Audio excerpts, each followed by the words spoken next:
All right, please rise for the Star Spangled Banner.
Thank you very much, Mrs. Howard.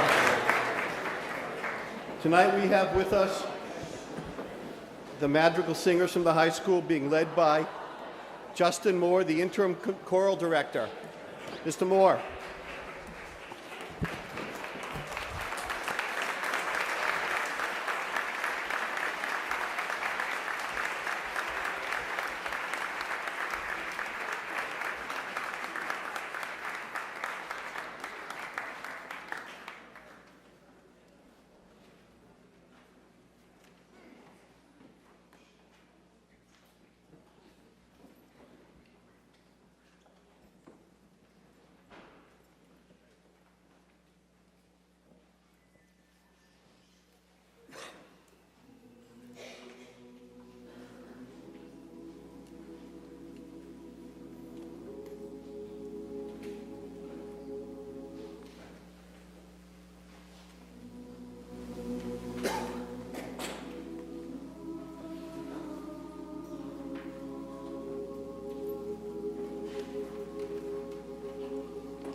Thank you very much. That was wonderful.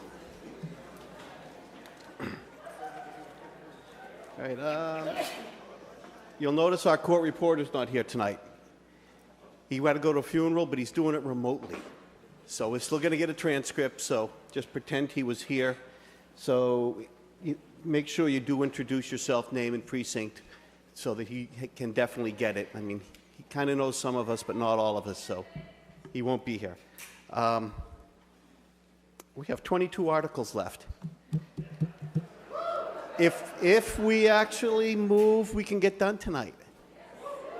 But we'd have to move and not repeat things that have already been said 6 times. So let's do our clicker test. So turn your machine on if it's not already on.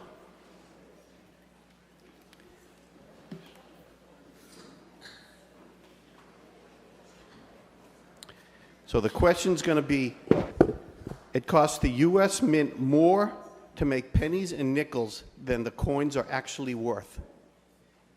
So go ahead and vote. It costs more to make pennies and nickels than the coins are actually worth. 1 for yes, 2 for no.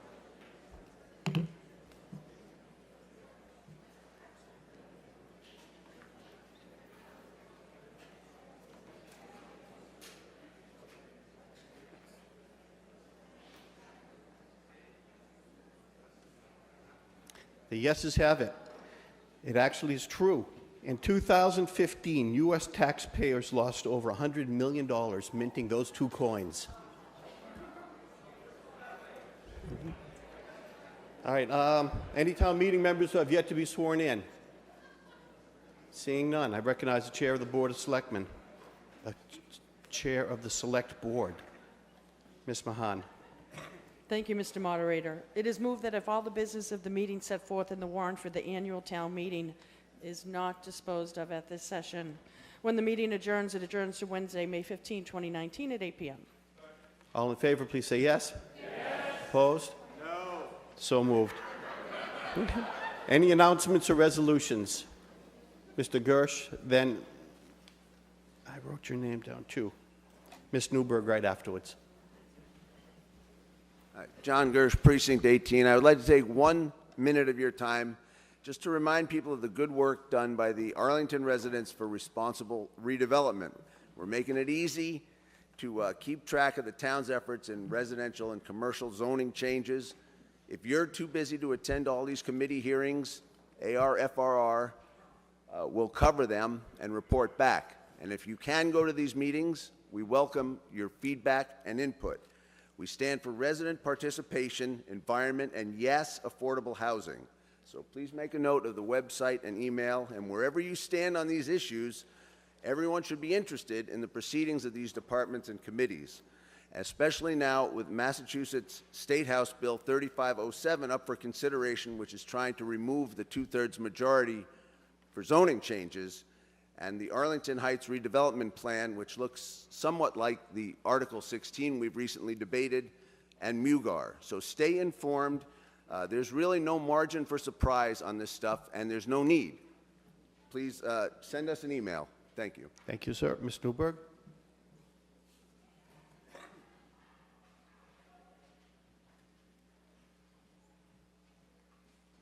Good evening, Helene Newberg, Precinct 12, and an appointed member of the Arlington Rainbow Commission. I have just a couple of announcements. I will be brief. The Rainbow Commission will host the first ever Pride Stage at Porch Fest on June 8th. It'll be at the Senior Center from noon to 2. We are looking for musicians and artists to present that day. You can apply at arlingtonporchfest.com. And the Arlington Pride Picnic, our first and hugely most successful event last year, will take place this year on Sunday, June 9th from 1 to 4, also at the Senior Center. Thanks. Thank you. Mr. Tosti?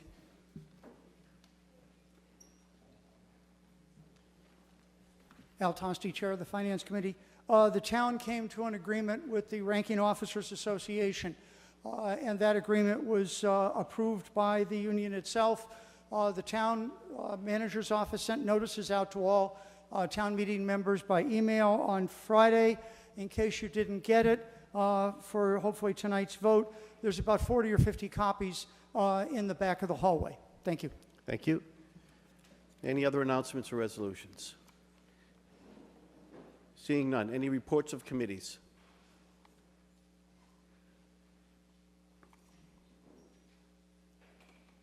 Seeing none of those either. That means we're right back to Article 37.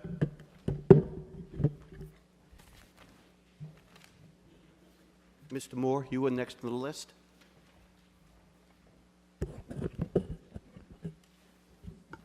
Thank you, Mr. Moderator. Christopher Moore, Precinct 14. I have some questions about how the recruiting process for a future chief would work if we leave this position under civil service. So, for instance, if we leave it under civil service, who would be eligible to be considered to be a future chief? Not talking about the current position that needs to be filled, but some position in the future. Mr. Chapdelaine?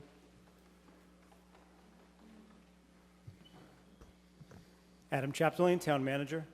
So within the civil service process, it would be limited to current employees of the department to have a process that met the criteria of the Civil Service Commission or the HRD, the Human Resources Division of the state. There would have to be at least 4 people that would take the test. From ranks below, there's only 3 captains, so we would have to open it up to lieutenants. So presumably, it would be open to current captains and lieutenants in the Arlington Police Department. So no other police departments could be considered? So there's also what's called a statewide assessment or statewide open competitive process where we could follow a civil service process outside of the department. However, that's seldom used, and we're quite unclear on how many people would take up that opportunity from outside the department as opposed to just applying for the job. I see. Okay, so assuming we go the first route, we would have the captains and lieutenants, whoever wanted to, would take a test, and then how would the decision be made after that? So we would actually put together what's called an assessment center, and it's similar to what we would do if the position was out of civil service. We'd put together an assessment center that would have a portion of written exercises and then interactive performance exercises that would mimic duties and responsibilities of a police chief.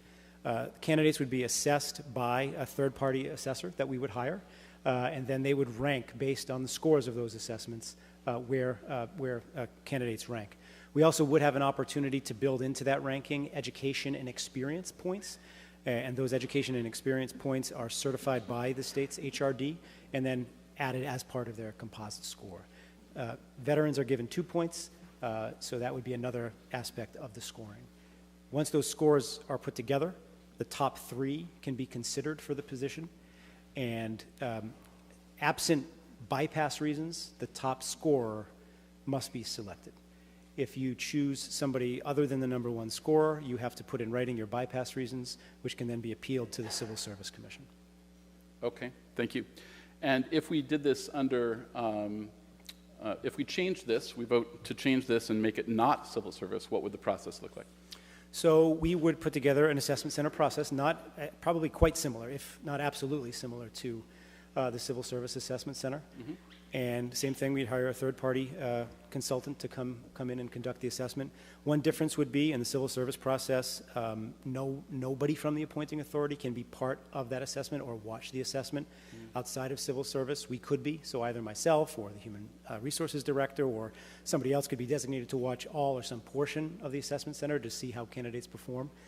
We can also decide who's eligible, both internally and externally. We could just set numbers of years of supervisory experience or police supervisory experience and broaden both the pool internally and externally. So you'd have a much broader pool. We'd have a broader pool. Okay. And then after the assessment center and all the scores were created, what would happen after that? So there would be a ranking similar to civil service. However, there would be no reason to state bypass reasons if somebody other than those scoring in the top 3 was selected coming out of that process to be the chief. So you would have much more flexibility in that case. Correct. All right. Thank you very much. You're welcome. I think it makes a lot of sense to optimize our candidate pool, to make it as broad as possible, and also to give the manager an appropriate amount of discretion to choose from that pool, rather than keeping the position in civil service where things are much more constricted. Thank you, sir. Mr. Hayner?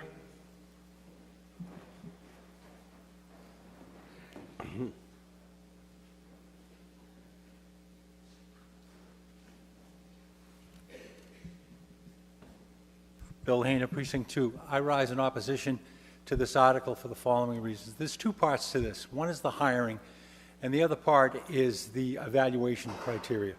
I want to begin off by stating that without civil service, I'm qualified to fill the position. I have no police experience whatsoever. I'm a 3rd and 4th grade elementary teacher. I have control experience, but that's it.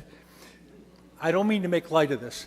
I think the civil service exam sets a criteria. If there are things that are wrong with it, then we should fix that aspect of it. But I do believe, hearing from one of the proponents of this, that their intention is to hire from within. So they're not looking for a broad national search at this time. The other aspect of it is civil service requires a fair and non-capricious evaluation process. And by no means am I suggesting that the current people that would be evaluating would be anything but fair. But it requires a systematic approach to the evaluation. I was active in the teachers union, and one of the things that was opposed to unions was the idea of tenure law. The tenure law only required an evaluator, as in the case of civil service, to actively know what they're doing and evaluate the person on the merits of his or her performance. The evaluator, I helped get teachers to either improve or not improve. And if they chose not to improve, I worked with administrators to eliminate them. The same thing should be here. The civil service examination is a way to set a criteria for expertise. And as far as picking and choosing, I think it's important that we stay within the people that know their position and go forward with this. I ask you to defeat this once more. Thank you. Thank you, sir. Mr. Deist.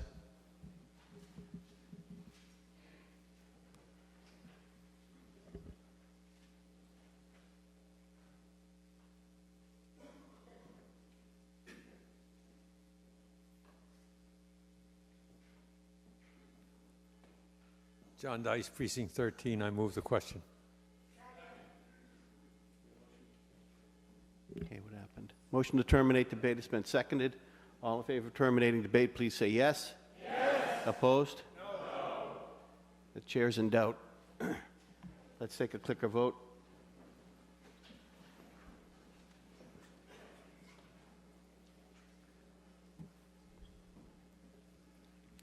Motion to terminate debate, 1 to terminate, 2 to continue discussing.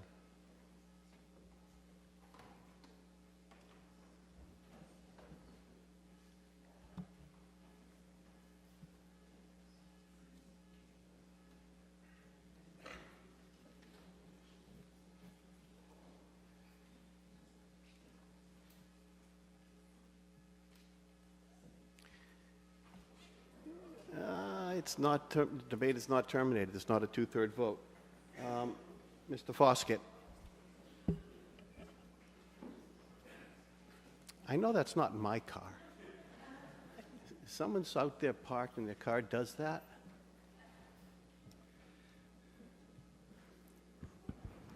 Thank you, Mr. Moderator. Charles Foskett, Precinct 8. I rise to oppose this article. We've heard that the civil service system is broken, but apparently it's not so broken as to take the entire police force out of civil service and put them in a better structure. It's apparently not so broken as to require the fire chief to be removed from the civil service system. Nor is it so broken as to require the entire fire department to be removed from the civil service system and be placed in a better structure. It's a curious sort of broken because it only applies to the police chief. Let me quote something from the website opm.gov. With unbridled courage, zeal, and tenacity, Theodore Roosevelt worked to ensure a hiring system for America's government workers based on fairness and equal access and protection for all, making him the undisputed father of today's federal service. His dedication to civil service reform began in 1881 when he was a New York State Assemblyman and got the first State Civil Service Act passed in the United States.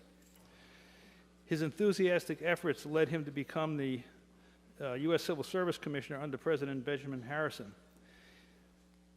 Roosevelt believed his role was to create a civil service system that would attract the best people into government. He based his philosophy on 3 principles. Opportunities should be equal for all citizens. Only those who had merit should be appointed to jobs. And public servants should not suffer for their political beliefs. Vice Chairman Dunn gave us 2 examples which bear closer examination.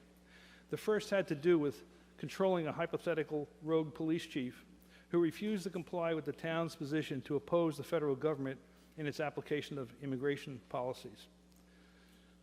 Shays' Rebellion here in 1786 and 87 was a case where local farmers and municipalities took matters into their own hands when they disagreed with the government. Businesses in Boston and elsewhere demanded immediate payment for goods the farmers had previously bought on credit and often paid off through barter, but there was no paper money in circulation, no gold or silver to be accessed to settle the debts. At the same time, Massachusetts residents were expected to pay higher taxes than they had ever paid before. Does that sound familiar? Boston authorities began to arrest the farmers and foreclose on their farms. Many rebellious acts took place, and Worcester judges were blocked from holding court. Shays led a group of men to close down the court in Springfield. Later, violence ensued at the Springfield Armory, and Sam Adams called for the rebels' execution, and Governor Bowdoin sent an army and suppressed the rebellion. In 1861, there was another rebellion against the government, resulting in the Civil War, a great tragedy with which we're all familiar. I'm surprised that in the light of these historic events, that Vice Chairman Dunn would use a political position urging obstruction of the federal government as a reason to sever the police chief from the civil service system. Another example that Vice Chairman Dunn gave us as to why this position should be moved from civil service was the example that if the select board was unhappy with the attitude of the town manager, the board could fire the town manager forthwith. He lamented that this could not be done with the police chief. This seems to be a clear example of Theodore Roosevelt's core fear of public service government workers suffering from undue political influence. What better example could there be of undue political influence than the threat of firing the chief to prevent him or her from being free to enforce the law as it's written? It's often said that we're a nation of laws, not of men. I'd like to believe that's true of Arlington as well. I strongly urge your opposition to this article because it violates the 3 fundamental tenets put forth by Theodore Roosevelt. Opportunities should be made equal for all citizens. Only those who have merit should be appointed to the jobs. And public servants should not suffer for their political beliefs. Thank you. Thank you, sir. Mr. Carmen? Dean here tonight? Yeah. Nope, okay. Mr. Tully?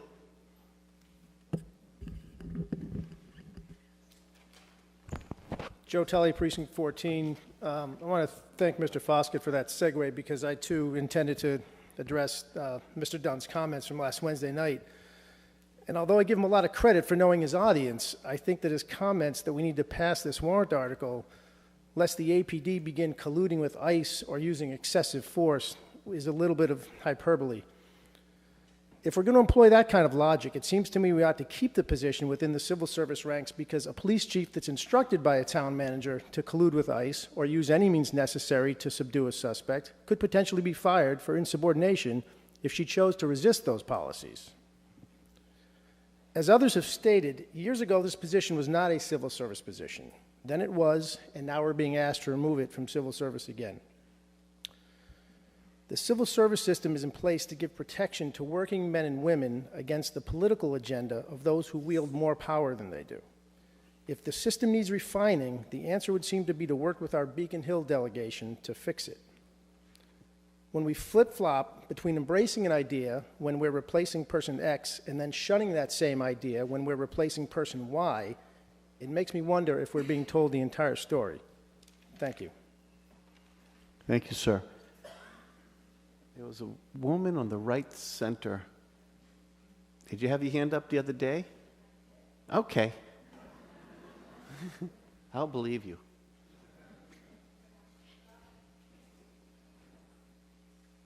Whoa. Yeah.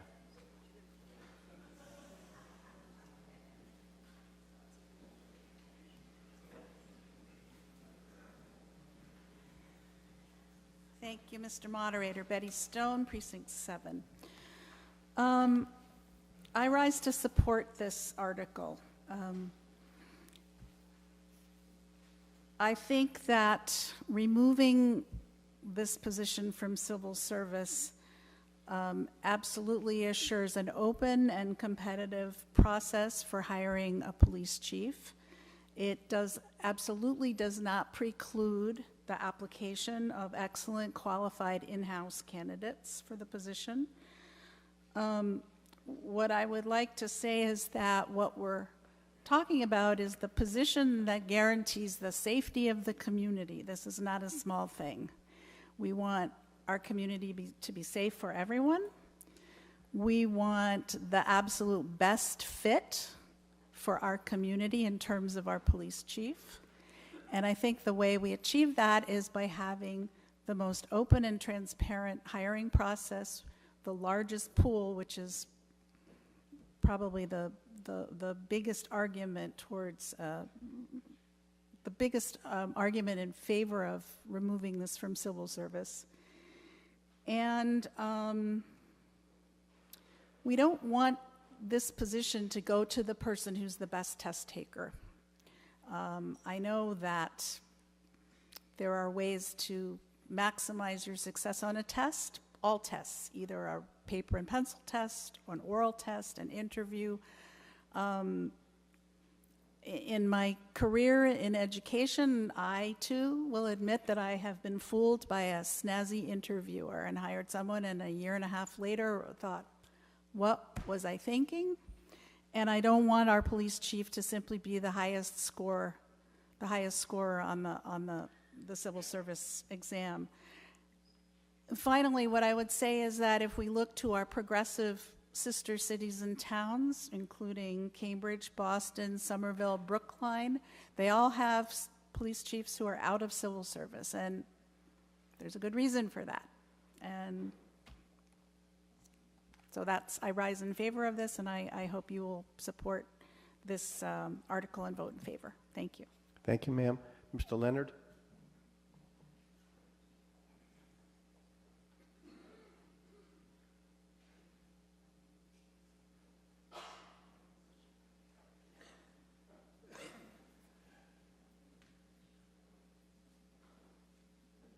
Thank you, Mr. Moderator. John Leonard, Precinct 17.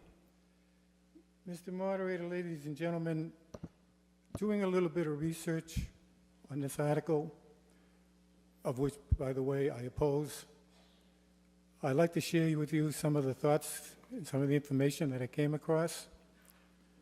The first such bit of information was that back in April 29, 2002, the same type of article came before us at town meeting to see if the town would vote to authorize and request the selectmen to file a home rule petition to clarify the positions of heads of Department of Police and Services that are subject to civil service laws. This particular article was inserted at that time by the Board of Selectmen at the request of the town manager. The article passed an affirmative standing vote of 154 to 6 to put these people into civil service. This year, we're almost voting on exactly the same thing, but we're voting with a request from the town manager. And as I understand it, basically because the Board of Selectmen or the Select Board is split in regards to who supports and who doesn't. At this particular time, Mr. Moderator, a question, if I could, to Town Council. In order to achieve what they achieved back in 2002, home rule legislation had to be filed. I believe they called it an act had to be put into place in order to meet all the requirements at that particular time. But from basically my own curiosity, maybe some other people too, under this particular article being inserted by the town manager, it doesn't say anything about home rule legislation. Now, I'm not too keen on it, but in the comments section from 2002, it states home rule legislation under this article would trump all existing laws And my question is, Mr. Moderator, if you could ask Town Council, does this particular article this year require any bit of home rule legislation before we go any further with this? Mr. Heim?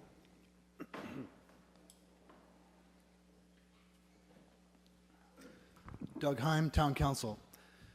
The answer is that in 2002, the home rule legislation that was filed, that was approved by this body, was an act clarifying civil service status of the positions of Director of Police Service and Director of Fire Services in the town of Arlington. The short version of a long story is that civil service came to town by vote of town meeting. The positions that were then occupied were not strictly a police chief position as defined by civil service. They were essentially a director of police service. So that position was not hired under civil service. The point of the home rule legislation was to clarify that the town saw those two particular folks, the police chief and fire chief at the time, as civil service employees. The way you're supposed to get civil service out is the same way you're supposed to get it in. You voted it in by town meeting, you're supposed to vote it out by town meeting. The Human Resource Division, for example, had Arlington that entire time as having a civil service police chief. It's just that for a lengthy period of time, we had a position that was not a police chief, it was a director of police services. Does that answer your question, Mr. Leonard? Thank you, Mr. Heim. Thank you, Mr. Moderator. I'm still voting against this article. Thank you. Thank you, sir. Mr. Jameson?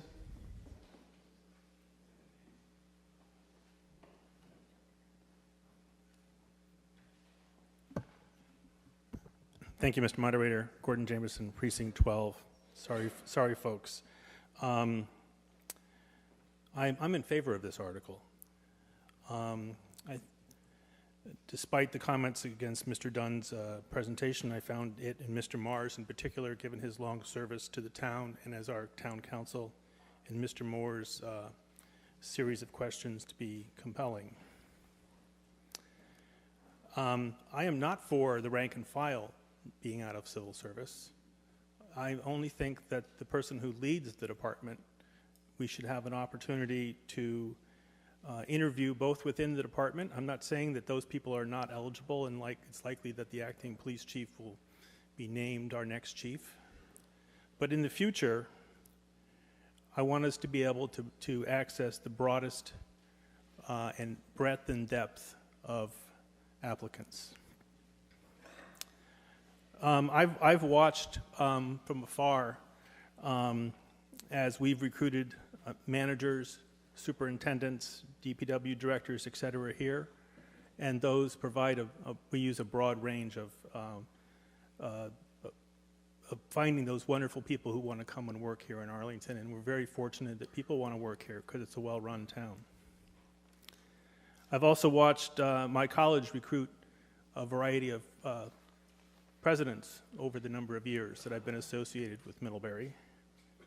Most recently, for the first time ever, we actually recruited someone from outside of the system, and a woman at that. So it's a proud moment for us up there. I've worked at 5 different medical centers in my life, and almost, I would say always, unless they have a rotating, I'm responding in part to Ms. Mahan's comments, unless they have a rotating chairmanship in a department, the search for a new chairman is almost always outside of the department, and almost always also outside of the medical center that department resides in. So I'm in favor of this article so that we have, as I said, the deepest breadth of applicant pool, including the talented men and women of our existing department. And the last reason is, in particular, going through different institutions in my life, when you go to a different institution, you often get exposed to a different culture. And I'm concerned that if we only hire from within the APD and the AFD, for that matter, we risk having a monoculture without any insertion of leadership that has experience and exposure to different ways of running things that continually improves the wonderful service that the APD provides us. For those reasons and probably more, but I'll stop, I'm in favor of this and recommend strongly passage. Thank you very much, Mr. Moderator. Thank you, sir. The gentleman right behind Mr. Quinn.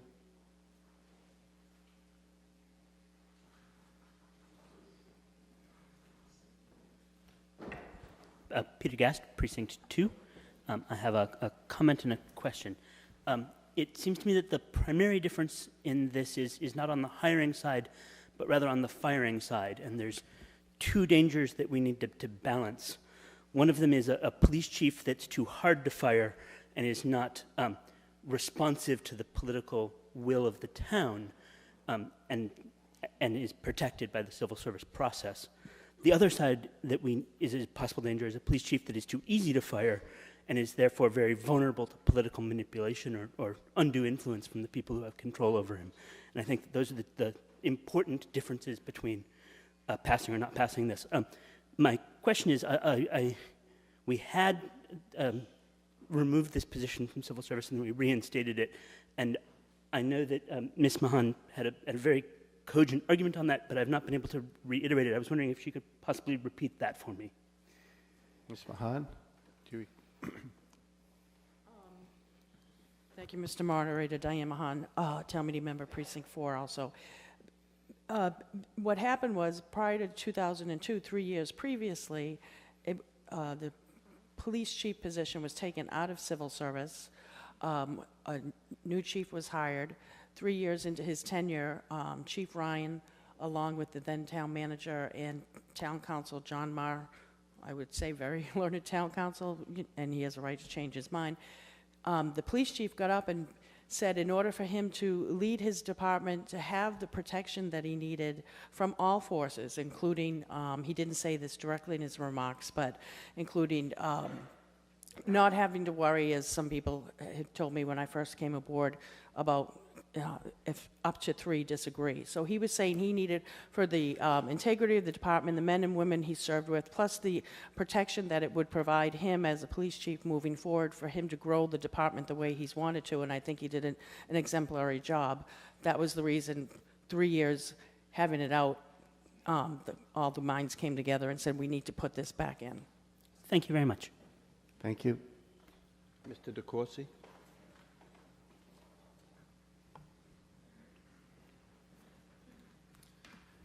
Thank you, Mr. Moderator. Steve DeCourcy, member of the Select Board. I rise in opposition to the recommendation of the Select Board as contained in the report. I do for a number of reasons, and I'll try not to reiterate some of the arguments that were made earlier. When first asked about this article, my initial opposition had to do with the reasonable expectations, or what I considered the reasonable expectations of the ranking officers in Arlington. And I don't go back to 2002, although I will go back there later during my talk. I go back to January of 2015, and at that time, Chief Ryan had announced he was leaving the Arlington Police Department to go to the MBTA Police. And the town manager brought a similar article before the Board of Selectmen to remove the police chief from civil service. And of course, we know Chief Ryan came back to the Arlington Police Department, but there was never any further discussion about whether the position should remain in civil service or it shouldn't. In my mind, that created a reasonable expectation among the ranking officers who stayed for the 4 ensuing years that the next hire, when Chief Ryan left, would be a civil service hire. For that reason, I was uncomfortable with removing the position from civil service prior to the selection of the next chief. Now, fast forward to this year, when the town manager initially brought this to the Select Board, one of the primary reasons to consider taking the position out of civil service was to be able to consider both internal and external candidates. The town manager has since said that he will hire internally, and I agree wholeheartedly with that decision. However, having made that decision, I think that provides even less reason for taking the position out of civil service. I also want to say that in that memorandum to the Select Board, one of the crucial factors that the town manager wanted to balance, along with management flexibility, was the morale of the police department. And I think for morale purposes, with the reasonable expectations for this hire, for the next police chief, that the position should remain in civil service. Now, there was some concern that had been raised among town meeting members, and it was raised all the way back to 2002 about termination provisions and what would the standard be for termination. And I have the transcript from the 2002 discussion on town meeting. And Chief Ryan was asked at that time, what would be the difference? And Mr. Holman from Precinct 6 asked him concerning the change in the ability of the town manager to control or affect his relations with these departments. And at that time it was both police and fire. That was before the town meeting. Chief Ryan answered, in terms of the ability of the manager to oversee and control both Chief Mamone and I, it would be just cause removal, just like we have now. We are both contract employees where we have a just cause removal. The letter that Captain Conroy sent to town meeting members made that same reference, that it's just cause removal. So to the extent that there aren't differences between coming out of civil service and keeping it in, I err on the side of keeping the morale within the department high. And so I see the fact that the termination provisions are the same. The process may be different, but the standard is the same. I see that as a reason for this hire to keep it within civil service.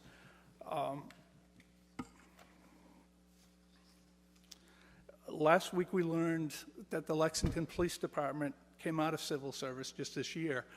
And I want to look into that to see what happened in Lexington that may be instructive to Arlington. And what I learned is that the vote of the town meeting was 145-2. Notably, the chief of police supported the removal. Lexington's 2 police unions, having signed labor agreements that addressed the standards for hiring and promotion, did not oppose removal. And the vote grandfathered existing personnel in the police department in their current positions. We don't have the same situation here.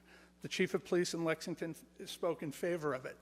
Back in 2002, 2 of the primary speakers discussing bringing the civil service, of bringing the director of police and fire services back into civil service was Chief Ryan and Chief Mamone. Unfortunately, because of the predicament we find ourselves in, I think it's completely unfair to ask Chief Flaherty what her position is on this, but I think it's important to hear from a chief on this. And the reason I say that for Chief Flaherty is, as the acting chief, she's still a member of the Ranking Officers Association, so it would be unfair to ask her to choose between her current supervisor's view and those of her fellow ranking officers.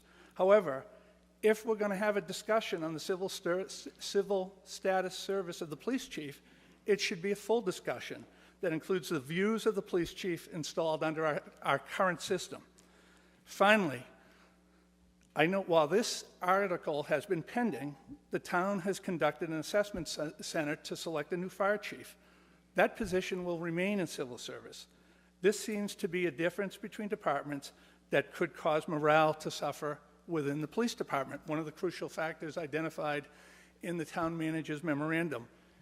And while I don't have much time, I want to reiterate, I urge you to vote negative on this article for this proposal. But I also want to ask, there is a chief here who's under civil service who has been in the system for a long time, and I'm wondering if I could ask Chief Jefferson for his view on community safety and police and fire chiefs being within the civil service system. I'm going to leave that up to Chief Jefferson if he wants to comment.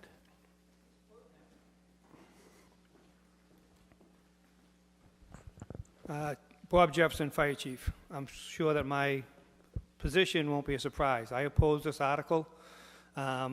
Speaking as your fire chief, and I'm not going to speak for the police chief, but very similar jobs, we need to have a strong independent voice. We need to know that if we make a decision, it's based on the best interest of public safety. And we can't be worried about whether we need to worry about our contract, our memorandum of agreement. We need to make strong public safety decisions.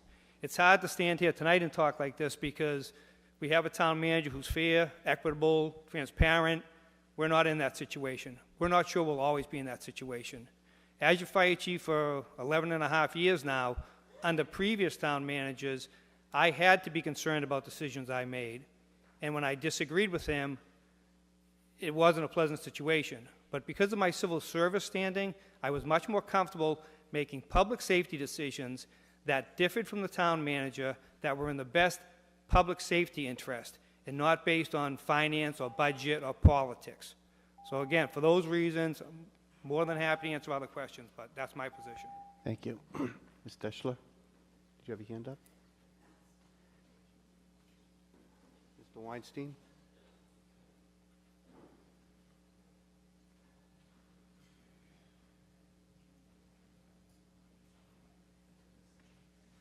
Jordan Weinstein, Precinct 21.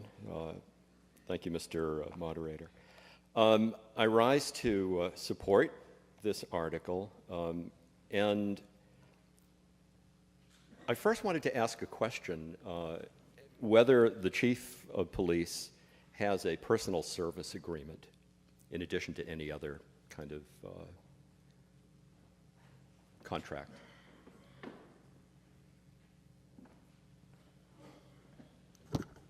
Adam Chapdelaine, Town Manager. Yes, both because of the acting status right now, the police chief does not have an employment agreement per se, but the prior chief in his civil service capacity had an employment agreement, as does the fire chief. Okay, could you just explain briefly, typically, what does a personal service agreement contain in terms of job security for, not the fire chief, but the police chief in particular, in a police chief? As the previous speaker mentioned, it would more than likely or almost definitely contain a just cause standard for termination. Okay. One of the ways the way I look at this is that we're talking not about the entire police force, but we're talking about the chief of police, a department head, very similar to the town manager or the head of the DPW or any other department within the town. And I think that the town deserves to have a reasonable amount of authority and control over the way in which those department heads function, and that they actually do express the political and the ethical and the moral point of view of this community. Why a police chief should be removed from that criteria, to me, I don't quite understand. Contrary to what somebody said earlier, that just imagine if the police chief was asked to, told by the town manager to bring in ICE and cooperate with ICE. Well, the reality is that we live in a very progressive community, and just the reverse is the likely scenario that would happen. This is not a community that's going to demand of a police chief to work with immigration and customs enforcement. But there are other communities around Massachusetts where this is happening, and the communities have very little or no authority to control it. But I want to put this into context, because I don't think that you can compare the fire chief with the police chief. The fire chief cannot put people in jail. They cannot arrest them. The police chief has that authority and wields a great deal of power. But in this country, the context is that there is frankly, a crisis in policing. There is a lot of concern about mass incarceration. There's a lot of concern about the killing and shooting by police of unarmed civilians.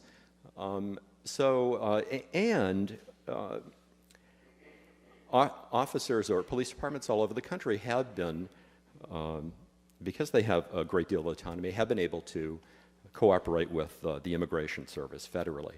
But this, I want to bring it back to a local issue that happened recently, and to me it's kind of the elephant in the room that's not being discussed, is that a superior officer, a sergeant in our own police force, wrote at his own discretion in a publication that was distributed all over Massachusetts to other police departments and police, a very inflammatory article expressing his views that one could easily call racist, homophobic, xenophobic, and other phobics.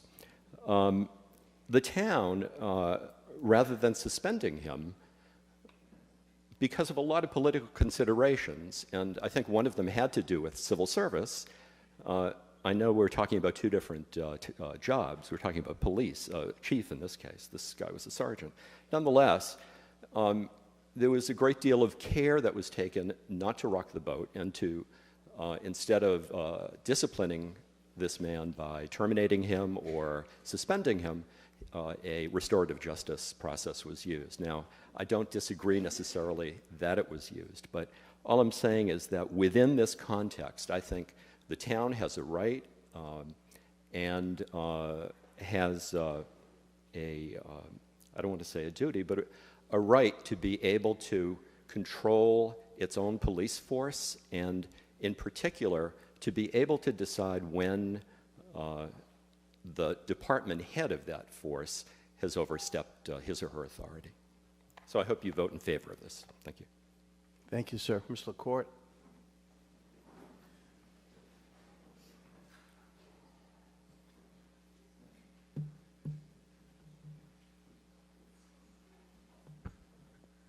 Annie LaCourte, Precinct 15. I have two questions. Not the two that I thought I was going to ask, but two different ones because the others have been asked. So my first question is that we have two former captains in the APD who were hired in other towns to be police chiefs. Were they hired as civil service chiefs? And if so, how were those departments able to seek external candidates? Do you know the answer to that, Mr. Chapdelaine? Adam Chapdelaine, Town Manager. I think you're referring to Chief Bongiorno in Bedford and Chief McLaughlin in Belmont. And Yes. my understanding is they were both hired as non-civil service chiefs. Non-civil service chiefs. Thank you. And then my next question is, if you run a civil service process and you decide that your top candidate is not the person with the most points from the process, and therefore you're having to write up your reasons for that, who's the authority that determines whether or not your reasons are acceptable and decides whether or not you can hire who you want to hire? And how often do people lose their case in that instance?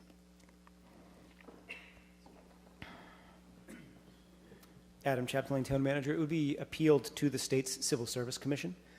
And it's hard to say. I don't know specifically rulings on civil service chief hiring processes, sustaining a decision or returning a decision. But in general, bringing anything to the Civil Service Commission it's a 50-50 proposition. 50-50 proposition. I'm going to ask you another question. Sorry. So if we had a police chief, when this town meeting voted for our policy with regard to the level of cooperation we offer ICE, which is that we only offer the legally required level of cooperation and not extra cooperation. If we had a police chief who was not willing to follow the policy set by this body and the Board of Selectmen, are you saying that we would not be able to dismiss that chief for cause? I guess I'd be saying that we could pursue dismissal, but such dismissal would be, again, could be appealed to the Civil Service Commission. Okay. And then the reverse would be true. If we were not in civil service and this body had voted a particular way and you disagreed with us and therefore refused to, and the police chief wanted to support that position, but you did not, would you be able to then dismiss that chief? I mean, I know it would be risking your own position, but let's say that you and the Board of Selectmen decided to do that despite the will of the people. So I'll allow town council to correct me if I'm wrong, but if there was a just cause standard included in the contract, we would be able to go through a process to consider termination of the chief, and they would certainly have appellate rights via a lawsuit or a legal process, but otherwise there would be no distinct third party that they would absolutely have appeal rights to. So perhaps the town council could tell us whether or not that those appellate rights would be stronger or weaker than the same rights under civil service?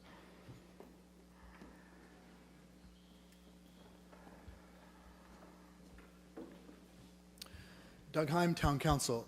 We're venturing into the hypothetical here. What I would say is that they'd be different. So there are a number of state laws that apply to any employee, laws that prohibit retaliation for certain types of political conduct, laws that prevent a termination for whistleblowing, for example. So the best thing I can say is that they'd be different, and the forum would be very different. You wouldn't have, as the town manager suggested, an automatic appeal to the Civil Service Commission. You'd have to determine whether or not there was something that gave you the right to basically challenge your termination either under 151B, which is the Massachusetts Anti-Discrimination Law, the Whistleblower Act, or contractually under that just cause provision of the chief's contract. So were we to hire a police chief under a non-civil service process when we came to write the contract, which would obviously be negotiated, we would be counting on that chief and the town manager agreeing to an appropriate just cause clause in that contract, one that protected the chief's rights not to be told, for example, to do something that he considers bad police procedure or whatever, okay, but at the same time protected our right to implement a policy. I can't negotiate a contract on behalf of a chief, but I would expect that a chief would want to insist on having that provision, and the town manager may want to have that provision in there as well. That type of thing is ultimately up to those two parties, but I would expect that that's probably what you see in most police contracts for chiefs. Thank you. So I don't think that there's, despite my great respect for Chief Jefferson, I don't think there's any magic here for us in civil service for this position. This is a high-level management position, and I believe that we should take it out of civil service. We should run our own assessment process, and that we should be able to hire this chief and negotiate a just cause clause that protects both parties appropriately, which is how other $5 million a year operations would negotiate such a labor contract for a management person. I also have to say that I know Chief Bongiorno and Chief McLaughlin from my past service on the Board of Selectmen, and they have both been hired into great towns, and I have not seen, despite the fact that they don't have civil service protection, that they have struggled to be the best possible chiefs that they could be. Thank you. Thank you, ma'am. Mr. McCabe?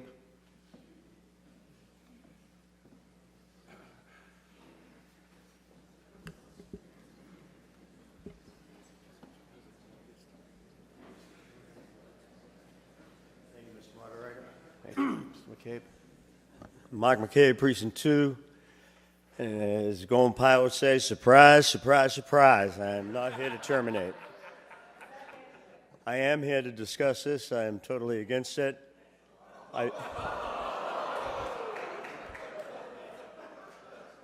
We've talked about morale. We've heard about morale. We understand what morale is in the institution of the police or the fire. People work their way up the ladder to get to success. There are a lot of men, women who join the police department not to become millionaires, but to do service to their city or town, and they want to do it what they feel right. Some will stay as a police officer. Some will take the test to become sergeants because they want to go up a little further. Some will take the test to become lieutenants. Some will take the test to become deputy chiefs. And they're taking the same civil service tests to improve themselves, to give back to their community what the community gave to them at one point. To take the chief's position and put it out to a group of candidates that don't know the pulse of the town, to me, takes the morale away from those people who have worked hard as police officers, who wanted to stay as police officers, or who have worked their way up the ladder of success through the ranks, and remove it from them, cuts the morale right in half. I believe that we should leave it as is, let the Civil Service Board, they take their exams, they choose the chief, they don't choose the chief, but use it as it is. Don't change it, because what you do is open it up for breaking down the morale. Why would a person want to stay in a system where if that woman or man wanted to become the head of the department, has no chance, because they know eventually when that position does open, they're not going to have a chance at it. They're going to go, there's going to be a nationwide search to Baltimore, to wherever, and find somebody who doesn't, like I say, know the heart, know the pulse of the town, and come walking in and doesn't know where Mass Ave is in Arlington. So I'm, like I say, I don't want to go on. I'm just completely against this, and I hope everyone else agrees. If you don't, that's your decision. Thank you. Thank you, Mr. McCabe. Mr. Radosha?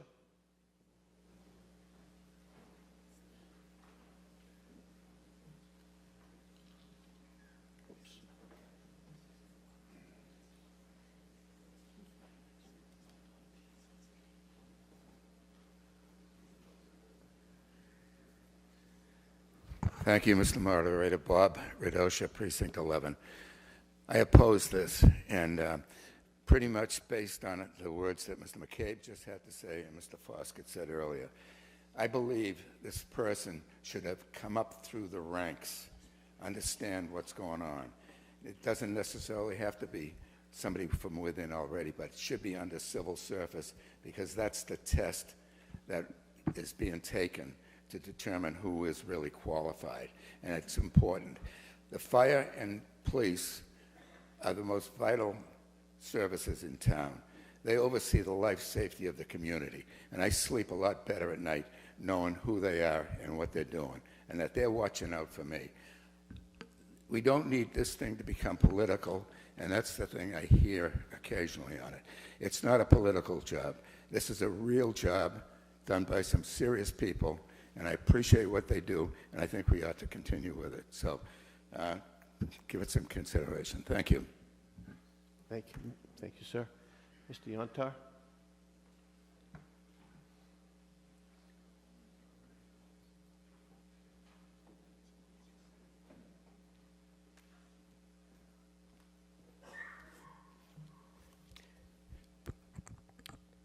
Timur Yontar, Precinct 7. Mr. Moderator, regarding Article 37, I thank the speakers on both sides. It's a tricky question. Now, Mr. DeCourcy provided a segue. Since the article was inserted at the request of the town manager, Mr. Moderator, through you, I would like to ask the town manager if he would state his reasons for wanting to make the change. No, well, if you have an actual question, you can't just yield your time. And Not yielding, I'm just saying, why did he insert this as an article? That's a question.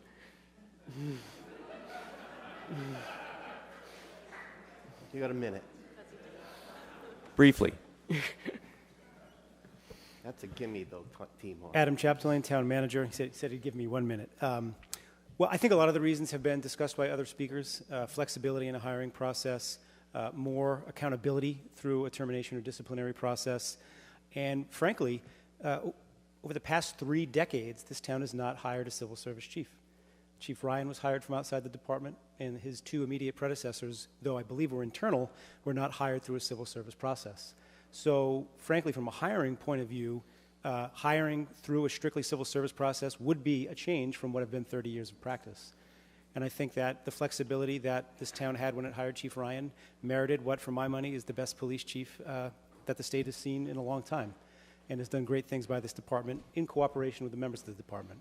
So though for reasons of maintaining morale and taking an incrementalist approach, if this is successful tonight, I would be committed to still hiring from within for this hiring round. I think that in the long term, for the benefit of the town, having the flexibility to hire the best candidate from the job from a wide pool is the correct and right approach for the town. Thank you. I'm very glad to hear the answer to my question. So, and thank you for your time. I plan to vote yes. The lady in the way back, pass.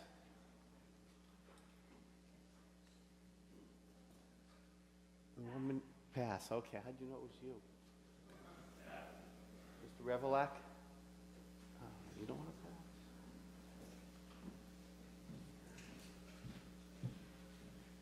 Steve Revelak, 111 Sunnyside Avenue in Precinct 1. Mr. Moderator, I just have a question. What positions in the town are currently hired out of civil service? Mr. Chapdelaine? Adam Chapdelaine, Town Manager. Right now, both the police and fire departments, chief down through the lowest rank, are hired through the civil service process. So everyone in both departments? Correct. Okay, thank you. Bless you. The lady in green right next to Mr. Hayner. Bless you.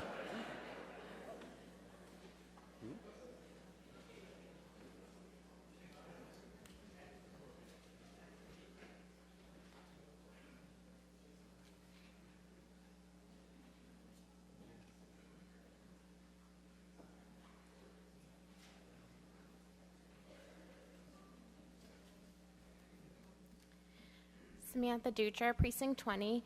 I just want to say something briefly. I'm strongly opposed to this, this article. I study organizational change and climate and culture, and I agree with many of us that have spoke up here about that when the morale changes, a lot of things can change, and too much change is actually pretty detrimental to any community. Community in itself is defined as a collective, organizational, overall just morale, and you put too much change in that, it can really, again, be detrimental, and that's pretty much all I have to say, so I'm voting now. Thanks. Thank you. Mr. Helmuth?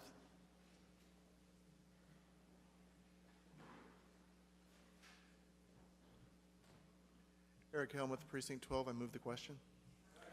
Motion to terminate debate in the question. All in favor of terminating debate, please say yes. Yes. Opposed? No. In my opinion, that is a two-thirds vote. We now have before us the recommended vote of the Board of Selectmen. If you're in favor of terminating civil service, vote 1. If you're against termination of civil service, vote 2. What? If you... 1, that's what I said. 1 if you want it, 2 if you don't. If you want to get rid of civil service, vote 1. If you don't want civil service for the police chief, vote 2. Am I getting it wrong? 2 keeps it in. I'm sorry. 1 takes it out, 2 keeps it in. Thank you, Adam. That's much more concise than I did. All right. 1 takes it out, 1 takes it out, 2 keeps it in.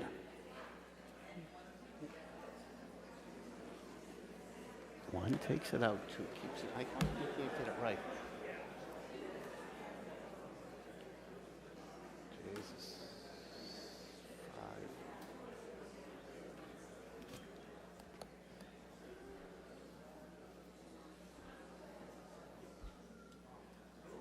126 in favor, 81 against.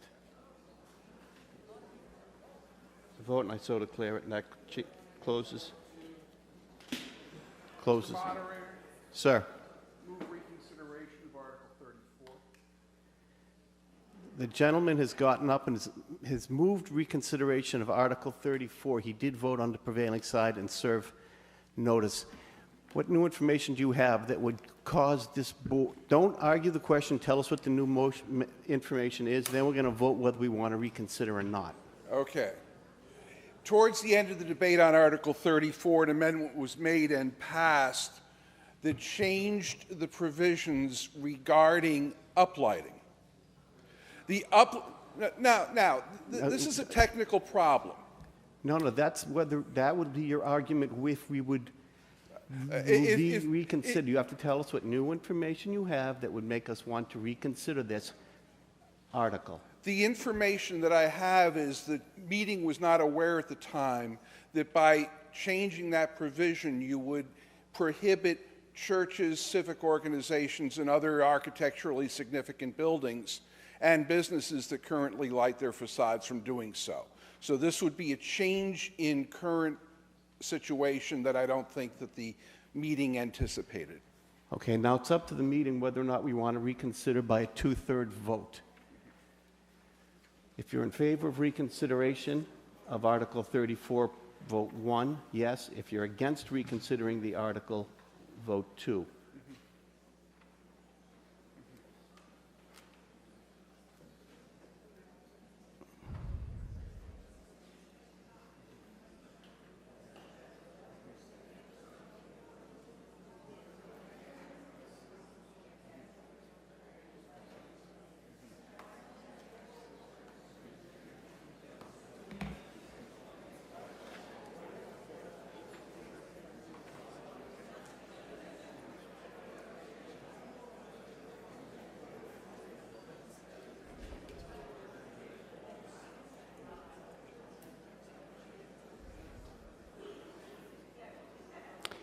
Reconsideration is denied. You'll have to come back with an amendment next year, Paul. That closes Article 34 indefinitely, definitely now brings us to Article 38.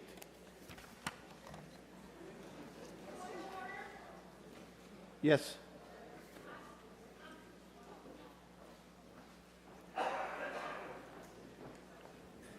Serene Amendment, Precinct 21. I'm not sure what happened in 37. Did we get the results? You were going to say it's two-thirds. 126 in the affirmative, 81 in the negative. The article passed. Okay, I just wanted that clarification. Yep. Article 38. Mr. Chapdelaine, you're going to present on this? Adam Chapdelaine, Town Manager. Members of Town Meeting may recall that last year they were asked to file home rule legislation, which would allow Town Meeting, working with the Board of Selectmen, to increase the income limit for the senior tax deferral limit. That was voted successfully by Town Meeting, sent to the legislature. The legislature passed that home rule legislation, allowing the town to increase the income limit up to the maximum for senior circuit breaker tax relief at the state level for married joint filers, and that amount is $88,000. What we're asking Town Meeting to do here is set the cap in Arlington at $88,000 for tax deferral for any single person or married joint filer. So we'd be putting basically the cap to the highest amount allowed by the state for people to consider availing themselves to the senior tax deferral program. Ma'am. Dan, did you want to speak, or you just tell me about the time? Just the time. Sophie Miazzo, Precinct 8. Just hopefully a quick question, being fairly new to Town Meeting and all this tax information. I checked with Sandy Pooler earlier today, who confirmed to me that there were only about 12 taxpayers currently benefiting from this deferral. And a follow-up question was, how many more people will be benefiting from this with this increase? Do you have an idea? And what do you do with the lost revenue? If I understand correctly, this is a deferral, not a tax relief like the later article. So this is money that the town will eventually recoup, but for the time being, we would be deficient in the revenue from what we kind of expect. So what happens with the delta, Mr. Moderator? Mr. Pooler?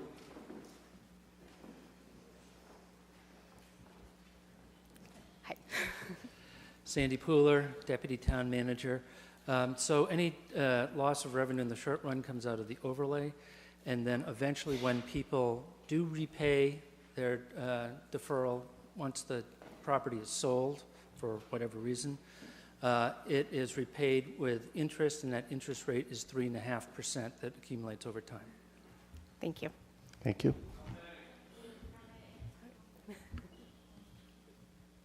Sandy Pooler, Deputy Town Manager again.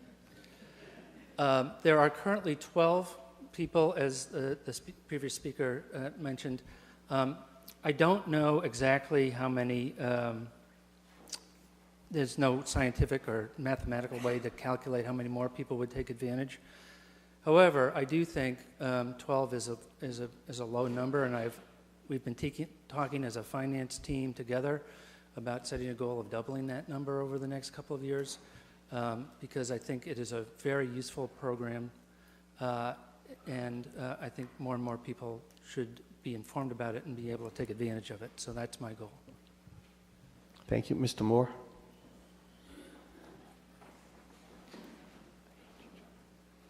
Christopher Moore, Precinct 14. Thank you, Mr. Moderator.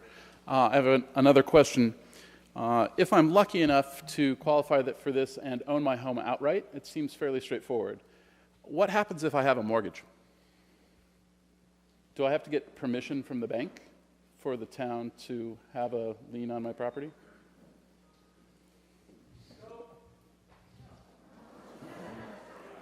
I think it's okay. Do you have an answer? Paul Tierney, Director of Assessments. Yes, the bank would have to sign off on that. I see.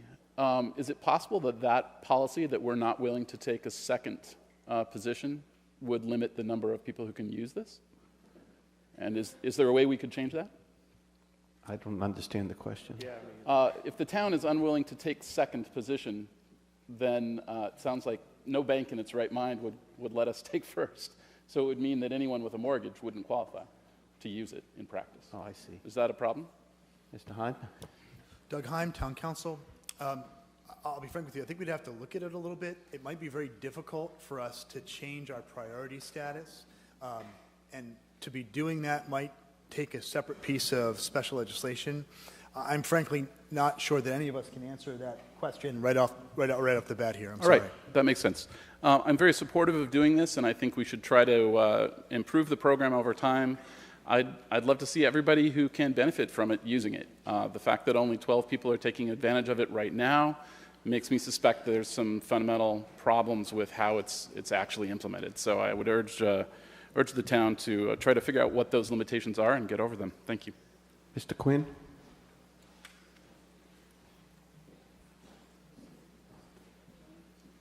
Michael Quinn, Precinct 10, and a member of the board of the Council on Aging.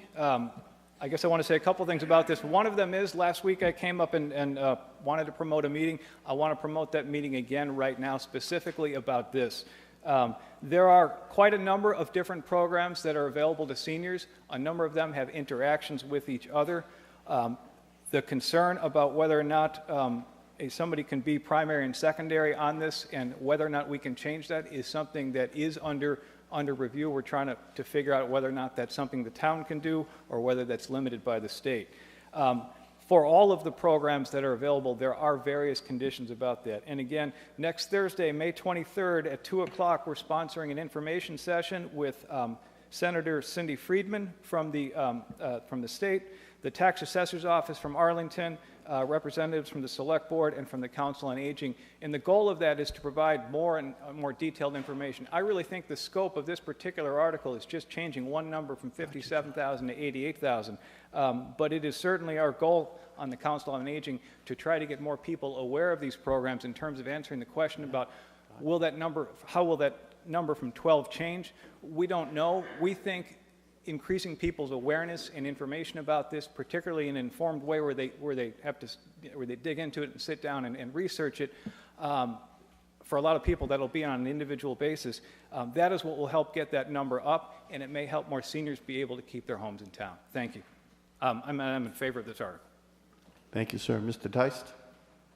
Mr. Warden?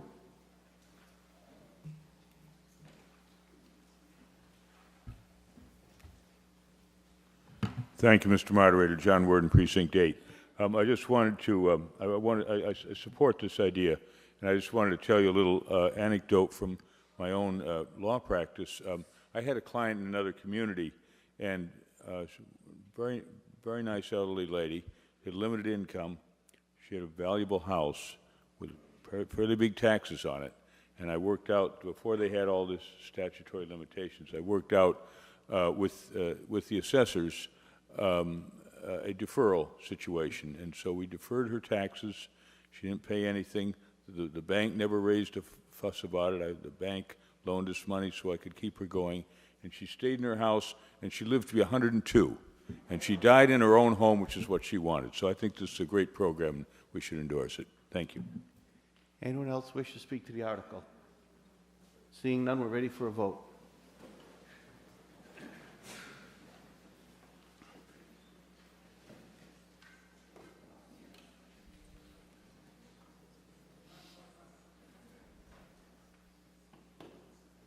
If you're in favor of the article, please press 1 for yes. If you're against, press 2 for no. 1 for yes, 2 for no.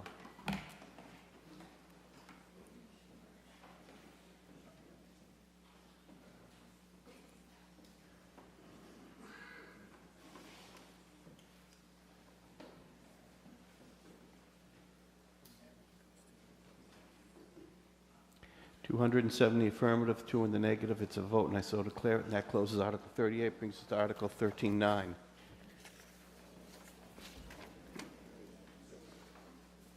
Authorize the deaccession of town property.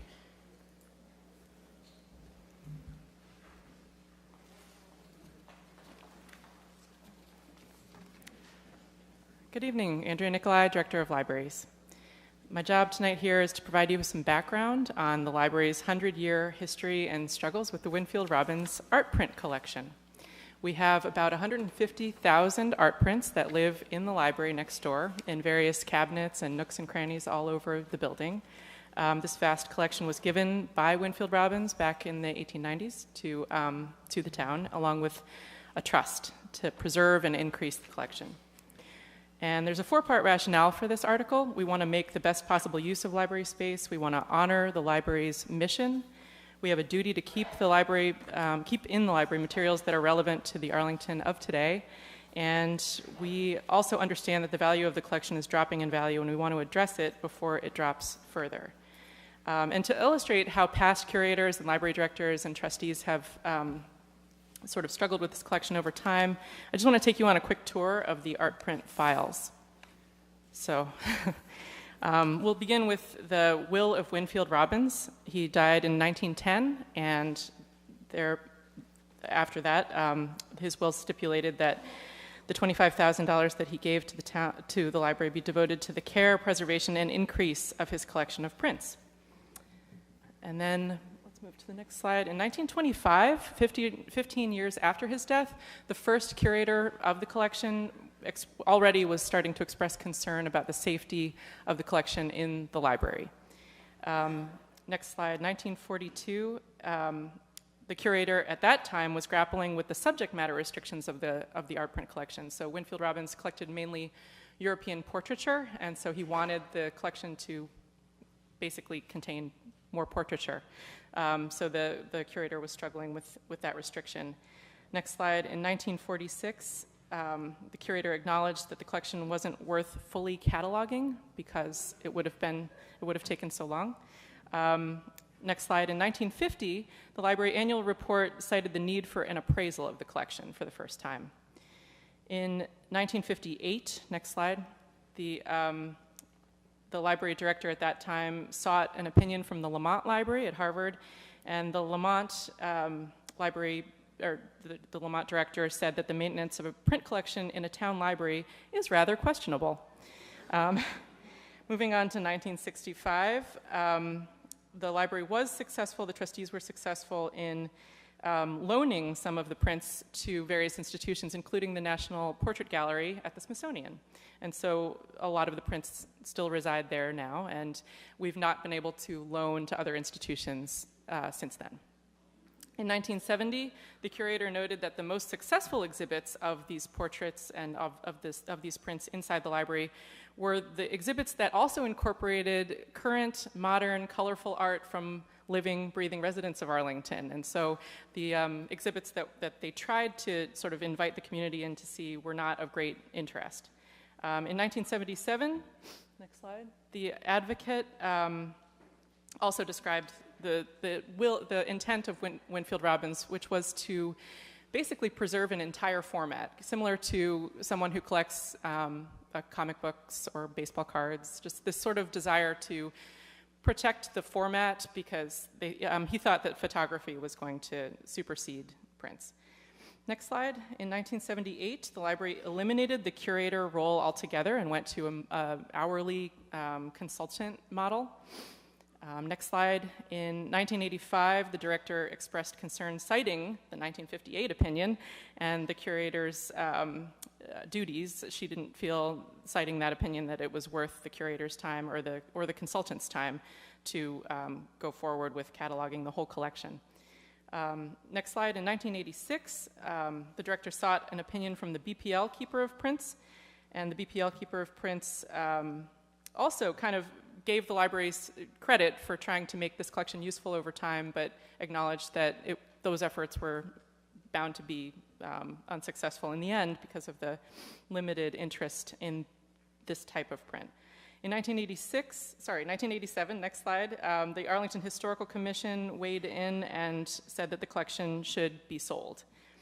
Next slide, in 1989, Town Council affirmed the outright title to the collection, and that was part of what part of the information that the trustees then moved forward with.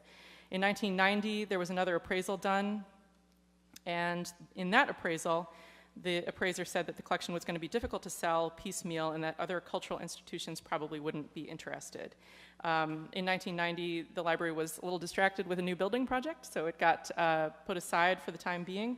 And in 2000, there was a second opinion sought from the print expert at Harvard, and she was of the opinion that given the quality of the prints, we weren't likely to find, again, other cultural institutions that would take them. Oops, okay. So 2019, fast forward to today, when the same former curator is suggesting that these prints have sort of vexed the town for too long and should be done away with. And finally, I just want to give you a general sense of the size of this collection. It takes up many, many square feet in the library, and next slide is also housed in the conference room on the 4th floor, which many of you have probably been inside, but you probably didn't know that those cabinets were filled with art prints.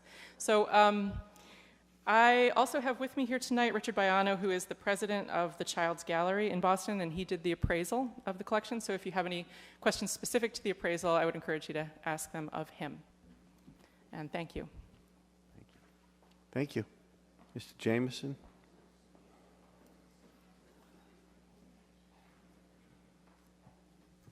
Thank you, Mr. Moderator. Gordon Jameson, Precinct 12. Two very quick questions. I assume we have no Rembrandts in the attic?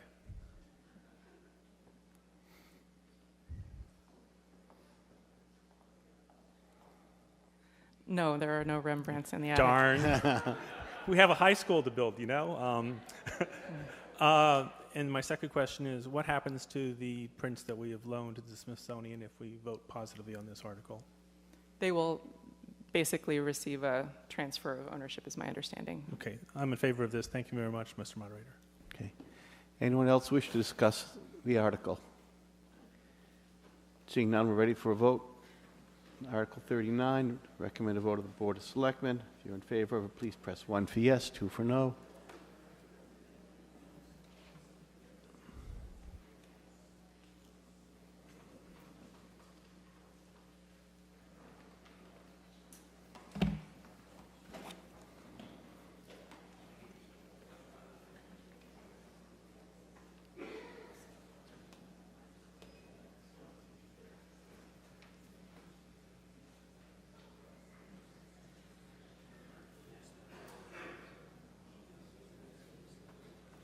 (186 in the affirmative, 7 in the negative. It's a vote, and I so declare it. It's a positive vote, and that ends Article 39. Let's take a 5-minute break, and they'll come back.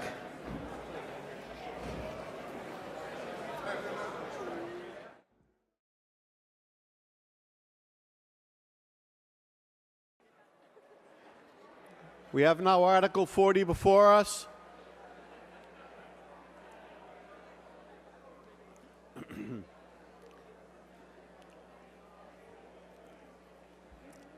The recommended vote of the Board of Selectmen is no action. Mr. Fisher? Please, quiet. Mr. Fisher has the floor. Shh, quiet, please.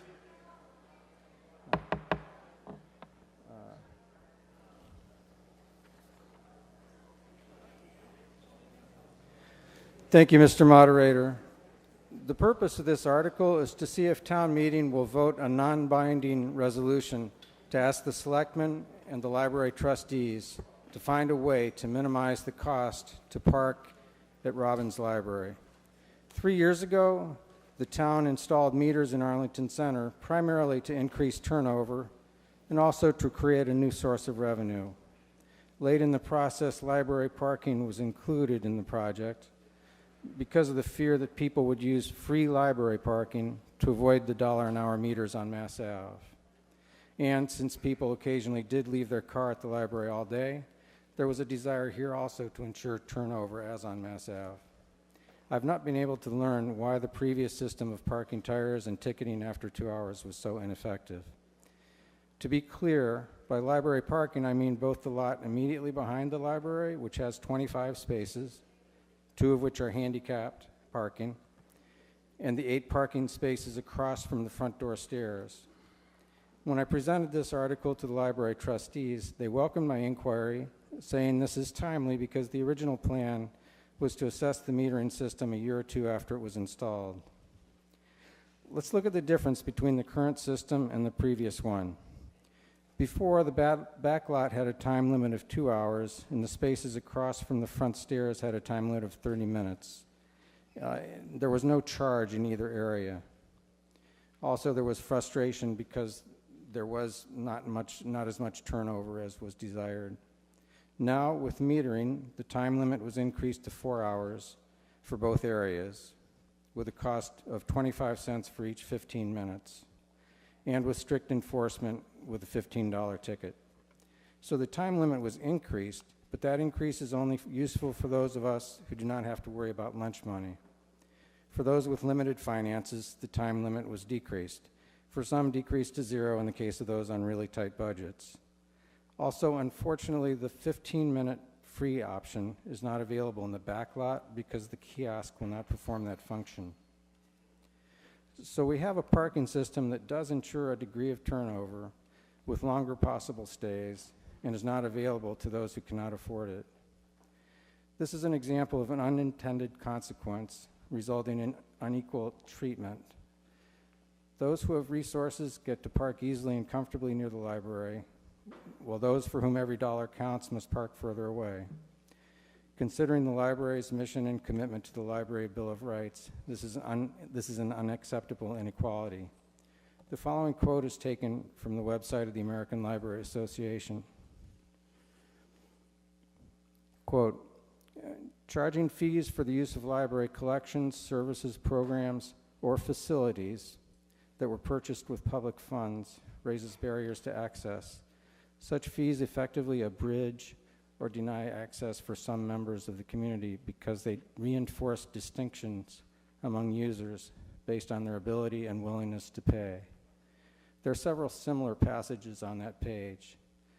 Robbins Library has long held an institutional membership with the American Library Association. It is the professional umbrella organization of the library system throughout the country, and its guidelines, while they are not mandatory, are taken seriously. Perhaps this is why when Robbins Library went fine-free in February, the explanation on the library blog naturally included similar language. Equal access to all public institutions is basic, but libraries are a special case. We especially want all families with children to be able to use the library. Searching for less expensive parking farther away and trundling the kids is a deterrent. It's not equal opportunity to use the library. $1 an hour is an issue for many people. The 2010 census found 938 single parents living with children under 18 in Arlington. Some of these are of low income and have young kids. 5.6% of Arlington households either are Section 8 or live in Arlington's low-income housing. That's about 1,000 households. A significant number of people use the food pantry, and we've discussed earlier in town meeting seniors having trouble with their property tax. The crux of the matter is this. We traded a parking system that did not have routine turnover but was more democratic for a system that's highly enforced, very systematic, and is not usable by people who are short of funds. Is the trade-off worth it? I don't think so. Even if equally accessible parking at the library is only symbolic, it is a vital symbol. It's not the intent of this resolution to dictate a solution. Rather, it's to state the sentiment of town meeting to please find a way to allow those with limited finances to have equal access to the most convenient parking at the library. I'm saying I'd rather have an imperfect library parking system that is useful to all, instead of the current setup, useful only to those who can afford $1 an hour. If the cost is reduced to as low as possible with the meter still running, fear of getting a $15 ticket for overstaying the limit will still ensure turnover. If a few people abuse this lower cost parking to avoid more expensive meters on Mass Ave, so be it. It's more important to have equally convenient access for all patrons instead of a system that rouses so much opposition among so many of us. Please vote yes on this article to ask the Selectmen and Board of Trustees to make library parking as equally available to everyone as possible. Thank you for your time. Thank you. Do we have a second on Mr. Seconded? Ms. Deschler?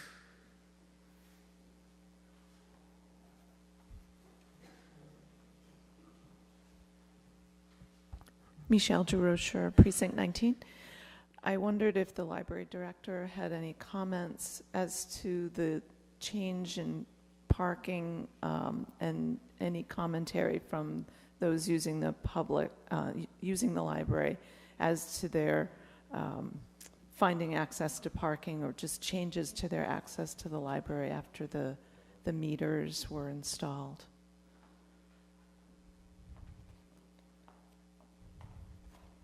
Andrea Nicolai, Director of Libraries. The turnover has been better ever since the meters were installed. Like people can find places easier. That's the feedback I've received. I've also received, obviously, complaints about the charge, but people are able to find parking spots a little bit easier. Okay. And do you sense that, have you tried with the Board of Trustees to evaluate different pricing models as Mr. Fisher is recommending? Do you feel like there are options to explore that might be kind of bridging those positions? Well, it's challenging because my recollection is that we relied on the recommendation from the parking committee at the time when the parking plan was implemented. And so my concern is that if we were to lower the charges in the library lots, it would become the cheap lot in town. And I understand that, you know, in an ideal world, library parking would be free, but I don't like the idea of offering the library parking at a lower rate and risking seeing that lot being abused in the center of town, the same kind of prime real estate that so many metered spots take up on Mass Ave and so forth. So, okay. Thank you very much. Mr. O'Connor?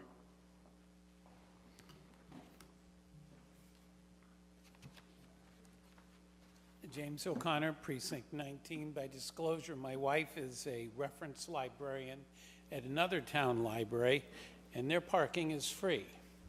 I asked Director Nicolai about the question of having some sort of mechanism where library patrons would have like a voucher system or something like that so they wouldn't have to pay for parking, they'd have a permit.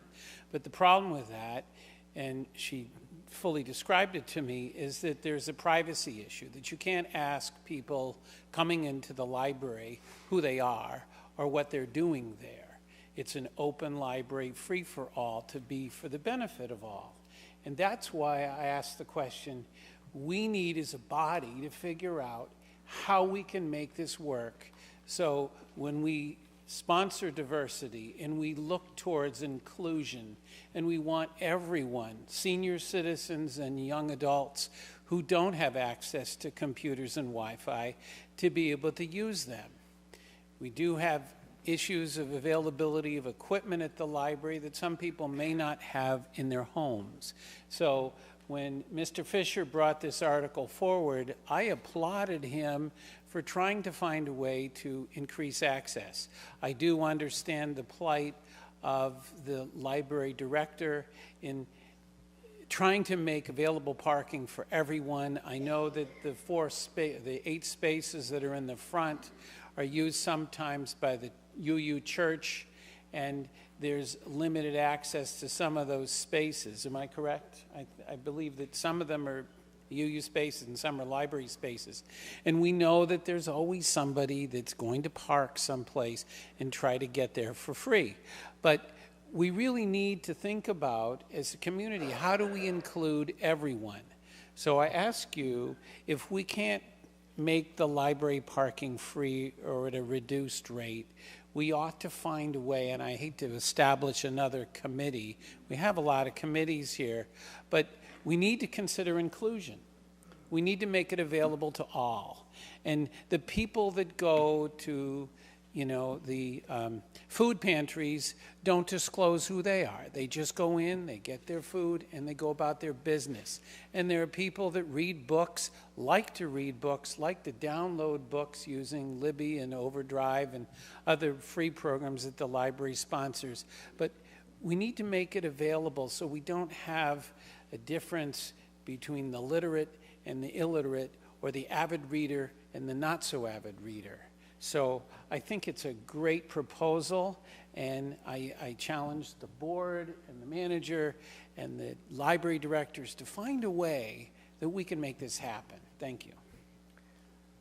Okay, the next speaker is Mr. Holland. I'll remind us that we're only talking about Mr. Fisher's resolution to ask the Board of Selectmen that's under their jurisdiction to talk about parking.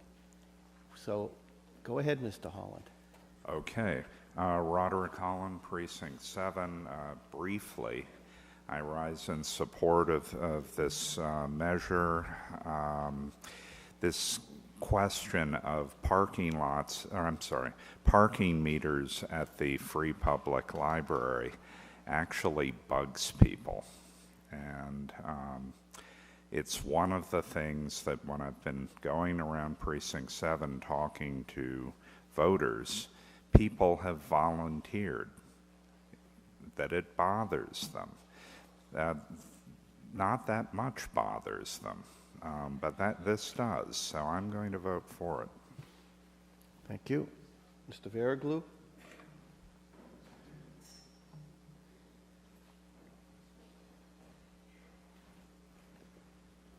Mustafa Veraglu, Precinct 10.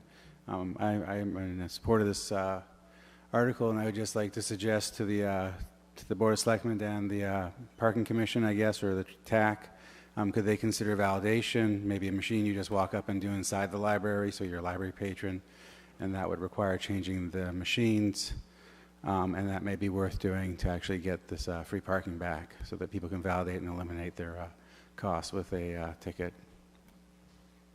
Thank you. Mr. Schlickman? Paul Schlickman, Precinct 9, motion to terminate debate. All in favor of terminating the debate in the article, please say yes. Yes. Opposed? Debate is terminated. We now have before us Mr. Fisher's substitute motion. First, we're going to vote on Mr. Fisher's substitute motion, then we'll vote on the motion. We'll see what happens. Substitute. He's got a substitute motion for a resolution. All in favor of Mr. Fisher's substitute motion, please press 1 for yes, 2 for no.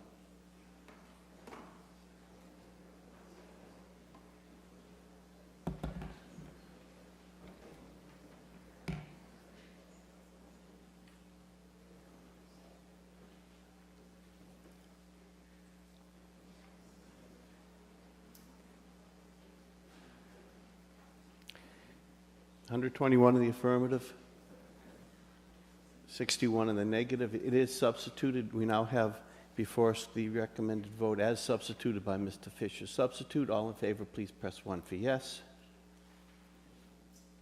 As soon as we get up screen. If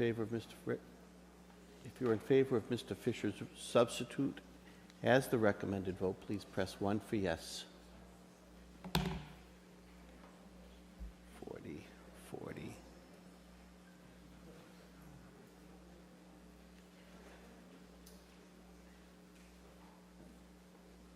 $125 in the affirmative, 52 in the negative. It's a positive vote, and I so declare it. And that closes Article 40. Article 40 brings us to Article 41. We have the recommended vote of the Board of Selectmen of no action. All in favor of no action, please say yes. Yes. Opposed? It's a no action vote, and I so declare it. And the next article up is Article 43.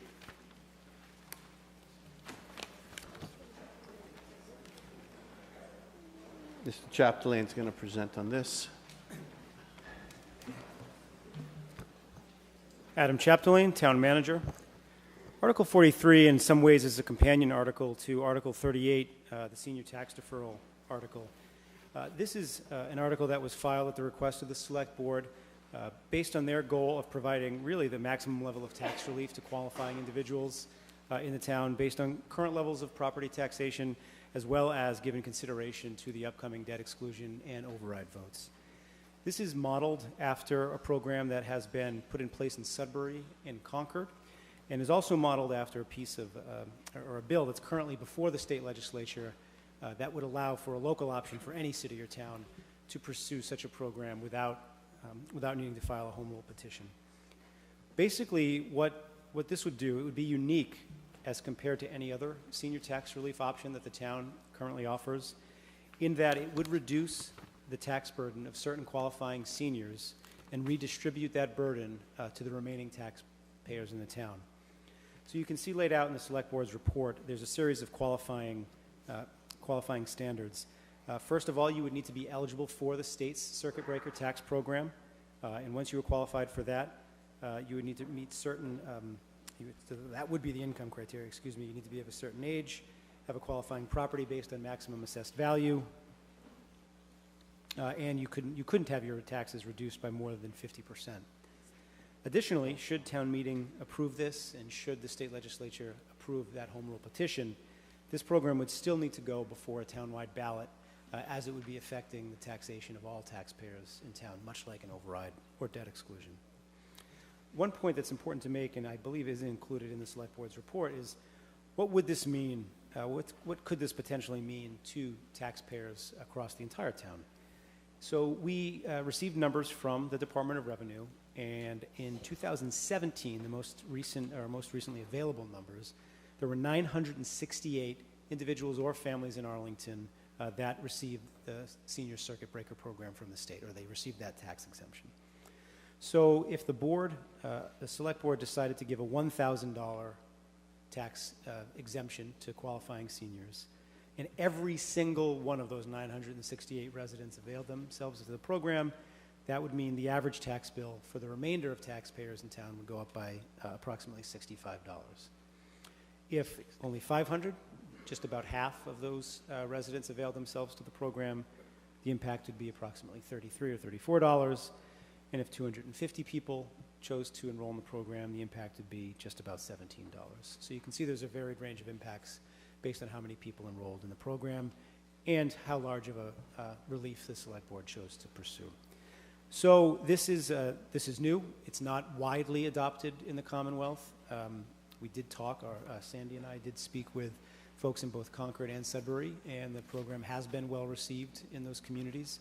It seems to have provided relief to those who weren't seeking or weren't receiving relief before.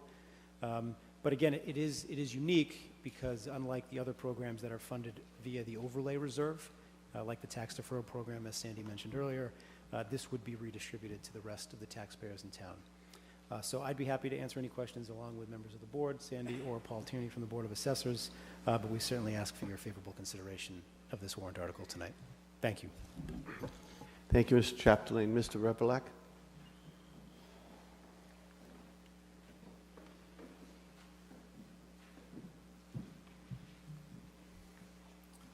Hello, Steve Revelak, 111 Sunnyside Avenue, Precinct 1. So I do have a couple of specific questions about the article. So I understand that the circuit breaker limits would be $58,000 for single individuals and $88,000 for couples. I just out of curiosity, I tried to translate that into area median incomes just because I find AMI a useful reference point. So for a family of one, $58,000 would translate into about 70% of the area median income, and for a family of two, $88,000 would translate into about 93% of the area median income, which is fairly generous. Mr. Moderator, I'm wondering if are these limits set by the state, or why the discrepancy between effectively a 70% AMI for single individuals and 93% for couples? Mr. Chapdelaine, do you have an answer for that?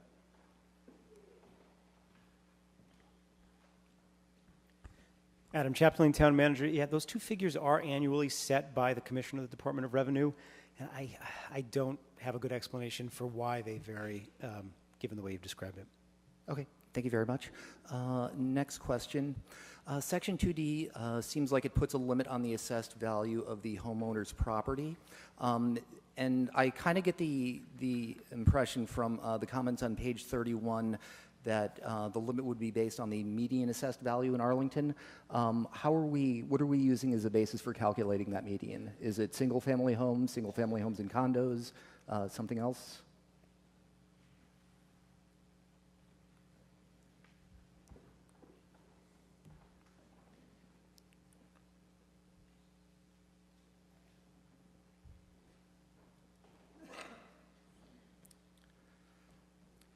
Adam Chapdelaine, Town Manager.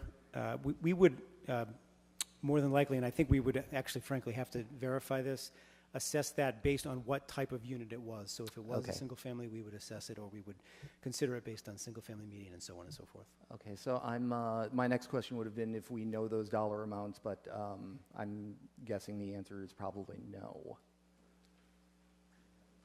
So I know that in 2018, the median single-family home was about $619,000, and the median condominium was about $395,000, I believe. So that would be those would be the income limits. Those numbers ring true for my thinking about what they would be. I'd imagine they're close to those figures. Okay, thank you very much. Mr. Deist?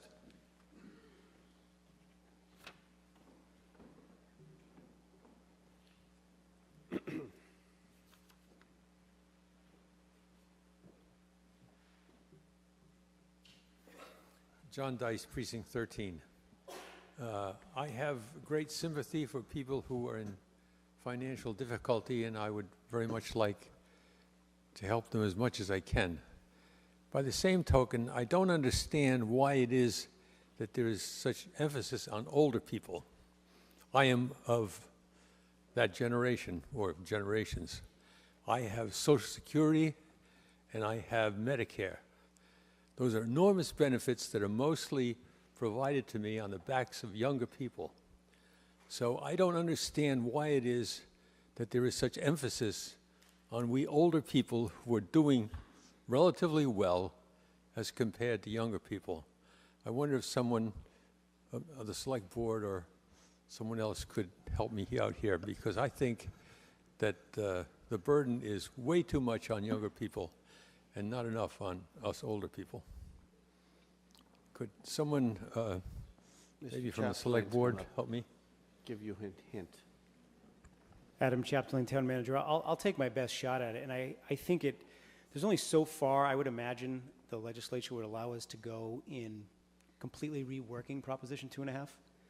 So Prop 2.5, we depend greatly on property taxation in not just Arlington, but all cities and towns in Massachusetts.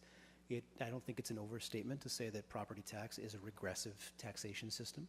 I think a lot of the concerns you just raised are very legitimate, but I can't say this with certainty, but I would be surprised if the legislature allowed one city and town to overhaul the way it administers Prop 2.5 versus providing protections for limited income senior residents that there's already a precedent to protect in statute existing and what some communities have started to do. I guess that's kind of what I had guessed, but I would just urge the selectmen and the rest of town government to try as hard as they can to alleviate the problems for younger people who are in financial straits as opposed to advantaging us elderly people. Thank you very much. Thank you. Ms. Magliazzo?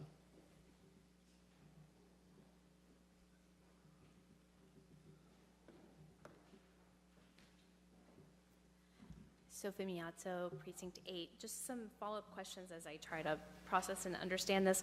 I noticed, so on page 31 of the Selectmen's the Select Board's report is where I'm focusing on. So if I understand correctly, someone has to qualify for the state circuit breaker that we were talking about earlier. So we're talking about 12 families? No?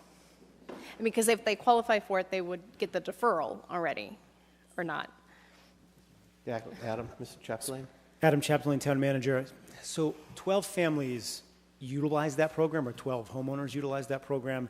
But obviously, there's 968 people who qualify for the senior tax circuit breaker program. And I think one of the previous speakers tonight talked about the need to find, more people, to make more people aware of the program, to subscribe to it. So this would be a similar situation. I think there's far more than 12 people who would qualify. How many would actually enroll in it really, frankly, remains to be seen. So, but those families, so presumably they qualify for both, right? So they get the deferment. So once you alert them to this, which is a complete tax break and forgiveness of up to 50% that then gets spread to everybody else, they also benefit from the deferral for the rest of it? Yeah, I suppose they could use both, yes. So then, okay. So we don't get the revenue for the deferral now, and we have to take it out from somewhere else. And then the rest of the town picks up the tab on the circuit, this exemption. On this exemption. And so in the figure I was understanding earlier for what gets spread around for the median family, at least in precinct 8, if we say the median average family home is 700 and something thousand, then presumably in precinct 8, with the bigger homes, then that doubles it, so it'd be more like 140 or 160 per. The impact would vary based on the Would assessed vary. value. So Absolutely. for the properties who have already seen a large increase in taxes, this would increase it more than 60 or 70 because they're on the higher end, experiencing already a higher tax. That's a fair statement. Okay. And I guess I'll leave it at that right now because I forgot my other question. Thank you. Thank you. This gentleman right here, third row back, yep.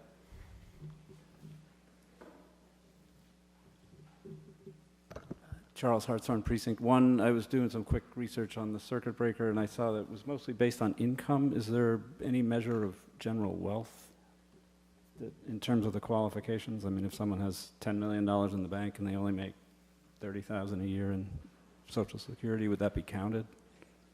Or Mr. Heim, do you have an answer to that question? Doug Heim, Town Council. I believe under the senior circuit breaker, you have to submit a certain amount of documentation to essentially prove that you should be eligible for this program based on your income. I mean, I would imagine that there's only so far that can go, in the sense that if people have very sophisticated means, things like certain types of trusts, it might be a little bit more difficult. But I do think that the applications for these things generally account for wealth and not just income. And that would be handled by the state, and we would follow the state's lead, or would we have our own rules? Or Mr. Chaplain has a further answer.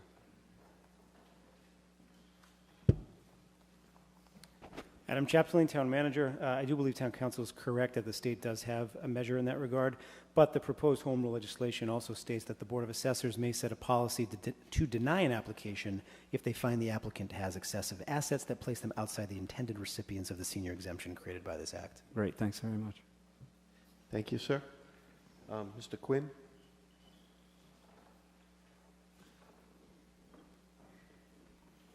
Michael Quinn, Precinct 10.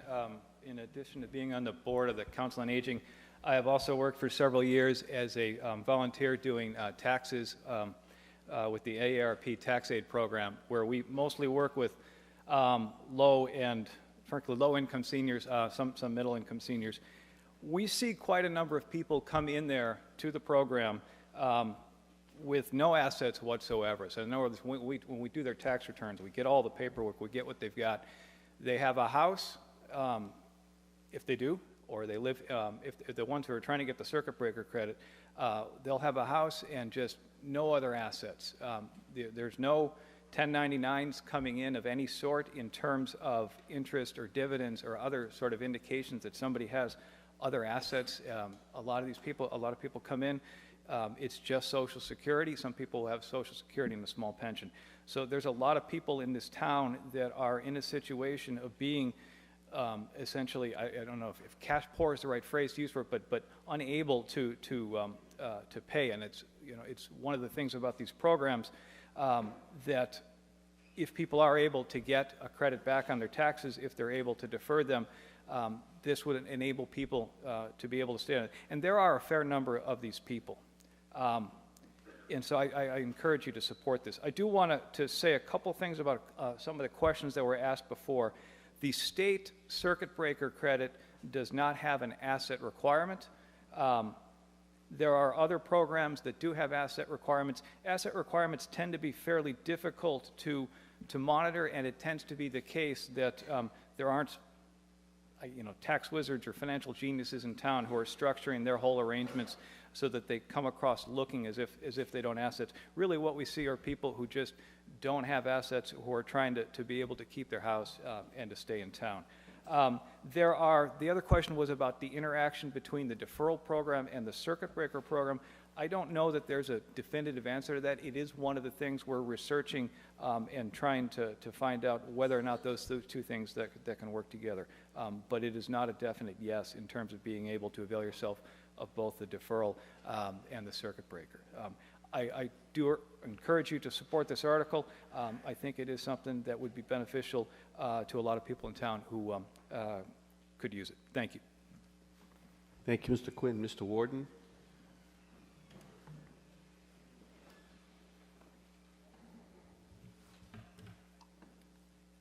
Thank you, Mr. Moderator. John Worden, Precinct 8. Just with respect to the comments of a previous speaker, I also, you may gather, am one of those elderly people. And I get Social Security and I get Medicare. But let me say that if all you have is Social Security, you're going to have a tough time paying the real estate taxes in this town. And among my other capacities, I'm the trustee of a charitable trust established by Edwin Farmer in 1912. And it's for elderly, indigent women and couples in Arlington. And with the help of the Council on Aging and the people over there in Maple Street, they refer mostly elderly women, we don't have any couples at the moment, to us. And these people, you would be surprised and I think maybe horrified to know that there are a lot of people in this town that are just scraping by. And some of them, as the gentleman just said, may own their homes, but they've got practically nothing else. And I think if we can help those folks out a little bit, it's well worth doing. So I support this proposition. Thank you. Thank you, sir. Mr. Jameson?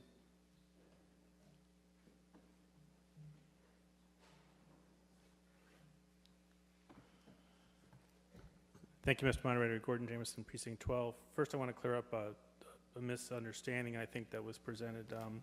The deferment process where you can defer the taxes has 12 people in it. The people who qualified for the state circuit breaker is 968, which is on this table down below. Circuit breaker is not simply, is your income below the two amounts, 58,000 or 88,000, to qualify for it. It's much more complex. I'll give you a quick example. Imagine two people, or an individual and a couple, both owned a house with taxes of $8,800. If one of the homeowners had an income of $88,000 for the circuit breaker, you multiply it by 10%, and then you subtract that from the taxes, and you get 0, which means those people would not qualify for the circuit breaker. For the 58,000 income person, you would subtract 5,800 from the 8,800 in taxes, and then you'd have 3,000. And under the state circuit breaker, they would qualify for $1,100. So we can set something up like, I mean, I'm for this. I think we need to have something where we mimic the state circuit breaker when and if the state lets us do this. That's all. Thank you. Thank you, sir. Mr. O'Connor?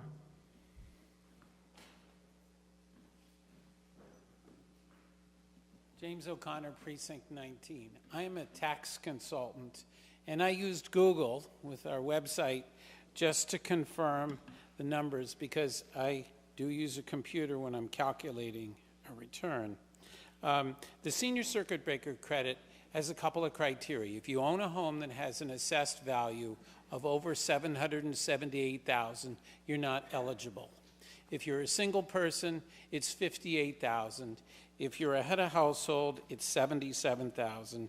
And if you're a joint married couple, it's $88,000. But the criteria includes your pension income and other items. So if you're lucky enough to have worked for a state or town government in Massachusetts and your pension is not taxable, it is included in the value to come up with the amount of money to make you ineligible. So if you make a $30,000 pension or you make $25,000 in Social Security that's not taxable, that's included in the income that denies you the credit. The credit, Mr. Jameson was partially right. When the amount is $1,100, that's the maximum. So I have people say that live in Arlington, I should be able to get the credit. I said, but the problem is either your house is valued too high, so you have somebody, as previous speakers have mentioned, that they're house rich but cash poor. It doesn't have to do with assets. It has to do with your interest income, your dividends, pensions, and any non-taxable income that you would receive. And then that income is aggregated up, and if it does not exceed 10%, or rather if 10% of your income is exceeded by your taxes. So if your tax, let's say your income was $88,000 as he mentioned, or $78,000, that would be $7,800. And the $7,800, if your taxes were $9,000, that would be $1,200 that you would be over that threshold. Well, it's 10% of that amount that you get back. So the maximum state circuit breaker credit is $1,100. But a lot of people don't get anything like that. I have a client who had an income of $35,000. She didn't pay any state tax because she was a former government employee that was not subject to state tax from her state pension. But she was able to get a credit. And believe me, every year she said to me, with the tax rates going up and up and up, I really rely on the circuit breaker credit. So that's your answer. Thank you. Thank you. Woman right behind Jane Howard. Yep.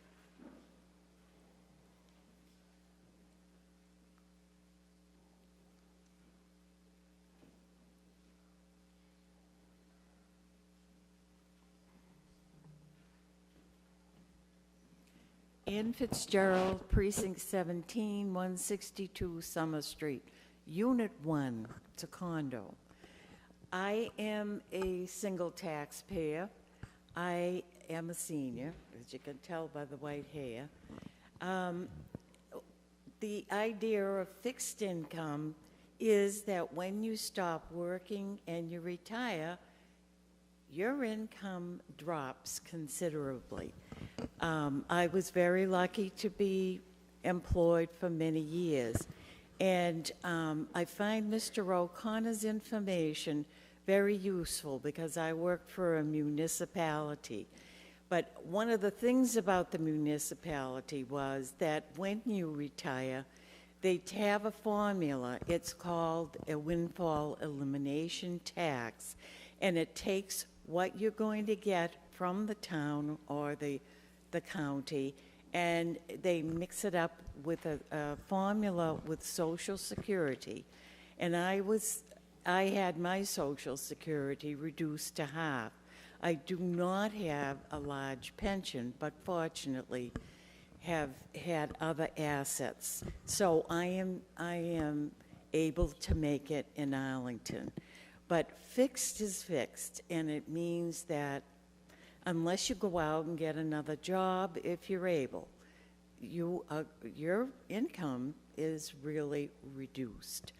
And I think, in all fairness to seniors, because we voted for a new high school and we are looking to be progressive, we need to help our needy seniors.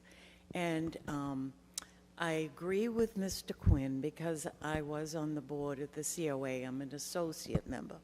And I feel that it's equity. Having paid taxes for 32 years in this town, I really feel that people who are in need of help need to be able to stay here. They have, many of the seniors have paid for years and years, and they deserve some help. And look at it this way. A senior who remains in his or her home, or a couple who remain in their home, there's one less student you have to worry about in the schools. And that's all I'm going to say to that. Thank you. Thank you. Gentleman in the center row, 5 back, looking at your computer, blue shirt. Did you have your hand up? Oh, okay. Mr. Schlickman? He hasn't spoke to this one. Paul Schlickman, Precinct 9, motion to terminate debate. Motion to terminate debate has been seconded. All in favor, please say yes. Yes. Opposed? That is a 2/3 vote. I so declare. Now we have before us recommended vote of the Board of Selectmen on the senior tax relief. All in favor, please press 1 for yes, 2 for no.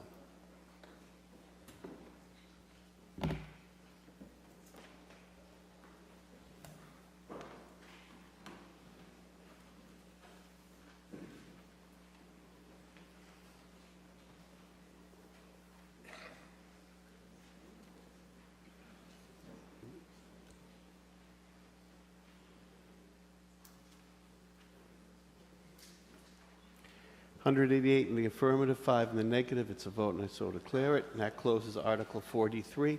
Brings us to Article 44.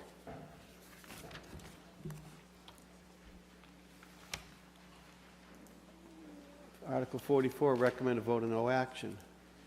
All in favor of no action, please say yes. Yes. Opposed? It's a no to vote no action. I so declare it. No action. Closes article and brings us to Article 45.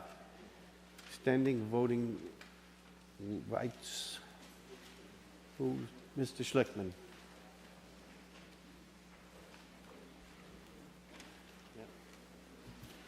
Paul Schlickman, Precinct 9. I rise to introduce Benjamin Rudick, the author of this article, a resident of the town of Arlington.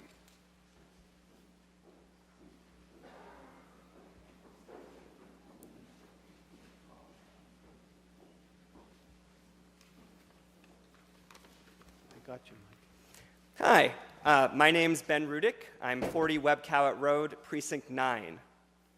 This is my first time speaking in front of town meeting, and I'm honored to have the opportunity.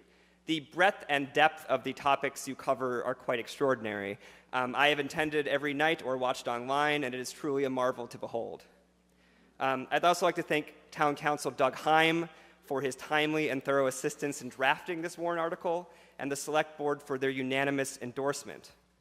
I would also like to thank Professors Hiroshi Matamura of UCLA and Alexander Kisar of Harvard for helping me to understand the long and quite surprising history of this issue in the United States.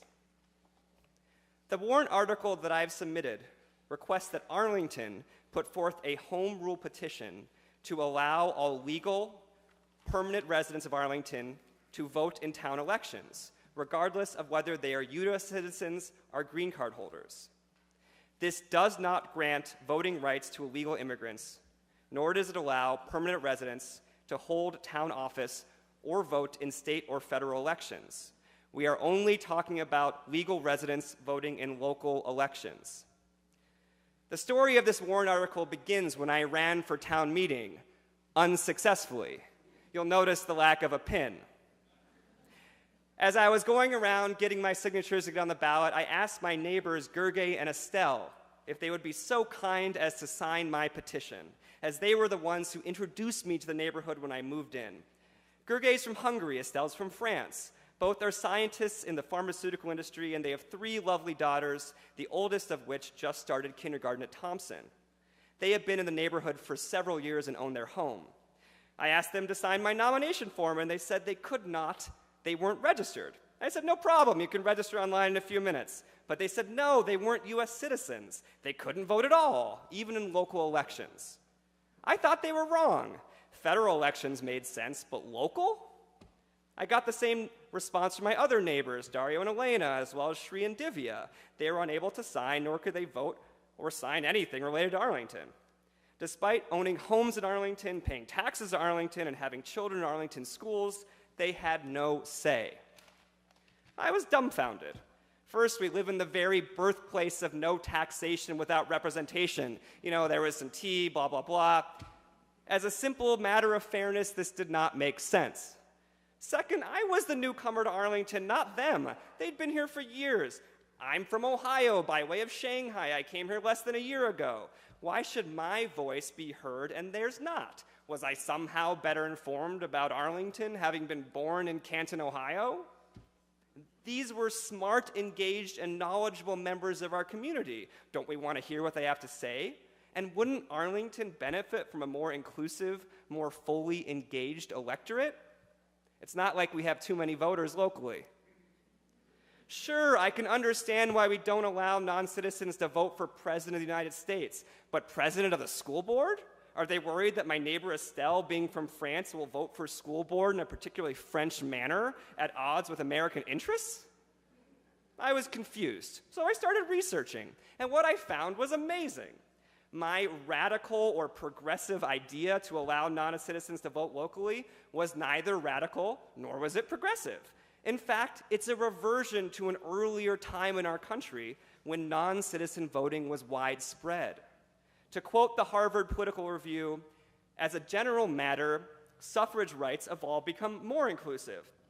But there is at least one group that, since the beginning of the 20th century, has lost the franchise in American elections. These are non-citizens. Once commonly accepted in the United States, non-citizen voting has been extinct since Arkansas became the last state to ban it in 1926.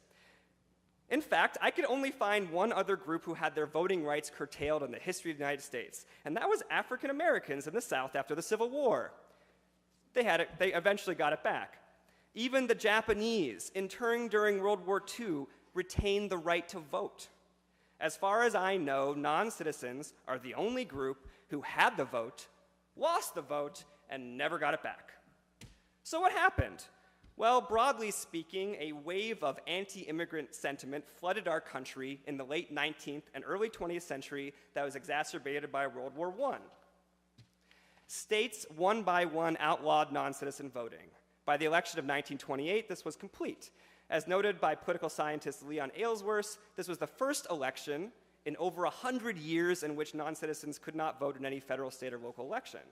And so it remains. Today, only 11 municipalities in the United States, 10 of which are in Maryland, allow some degree of non-citizen local voting. Or to put it another way, non-citizen voting has been present longer in the United States, longer than it has been absent. Our current situation is the historical abnormality. So what about Massachusetts? We too have a citizens requirement for local and state level voting imposed at the state level. This means that any action we take here tonight will not go into effect unless there is some action at the state level, whether that means approving our home rule petition, which is unlikely, or by changing state law. But there's good news. The first is that we're not alone. A number of cities and towns across Greater Boston have either passed similar measures to what I'm proposing today and submitted home rule petitions, or they are in the process of considering similar actions. This list includes Cambridge, Newton, Brookline, Amherst, Wayland, Somerville, Boston City. Second, a bill was introduced last year, H388, to make the state-level change that we need, which would allow any town or city that wants to extend voting rights to non-citizens. Our own Representative Dave Rogers reintroduced similar legislation this session. Representative Rogers is excited to see Arlington take up this issue, as is Representative Garbali. With every town that puts forth a home rule petition, their case for state-level change gets stronger. Let me end with a simple question. Why do we have a town meeting? Why? Why are we all here? Is this the fastest way to make decisions? You got 15 seconds. Exactly. We're here because we believe that these big decisions that impact all of us need the input from all of us. And the more of us that are engaged, the more of us we hear from, the better decisions we will make and the better this town will be. Thank you. Thank you. Ms. Tanaka?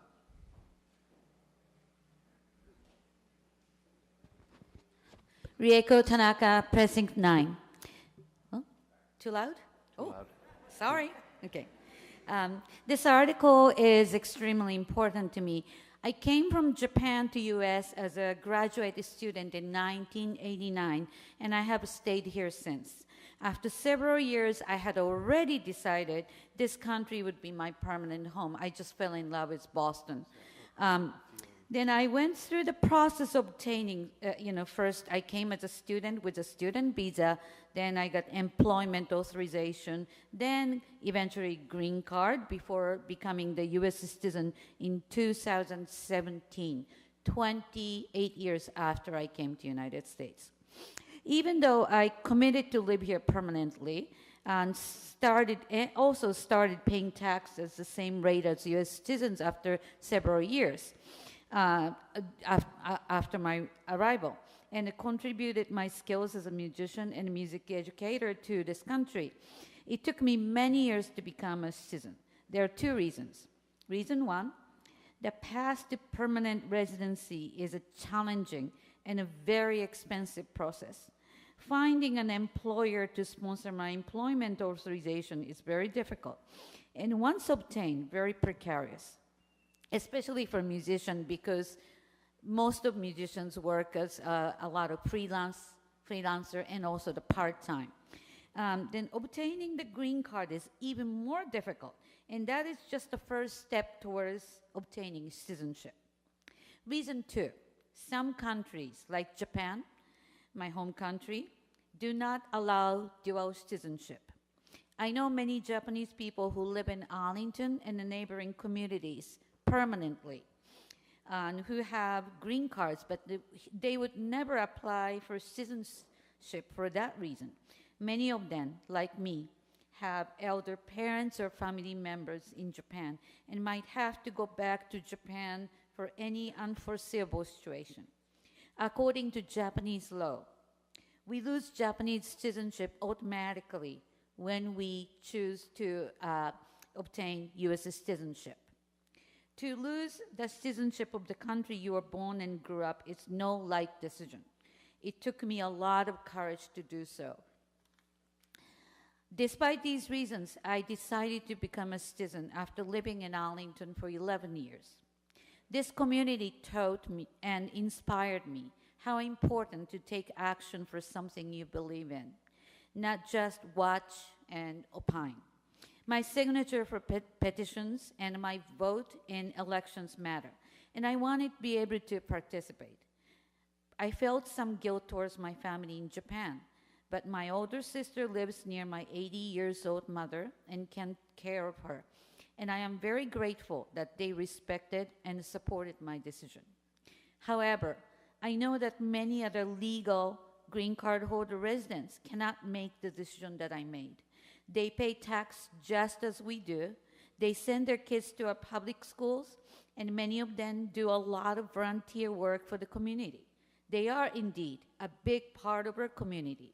I strongly believe that including them in our decision-making process will benefit our community tremendously. Please vote yes for this article. Thank you.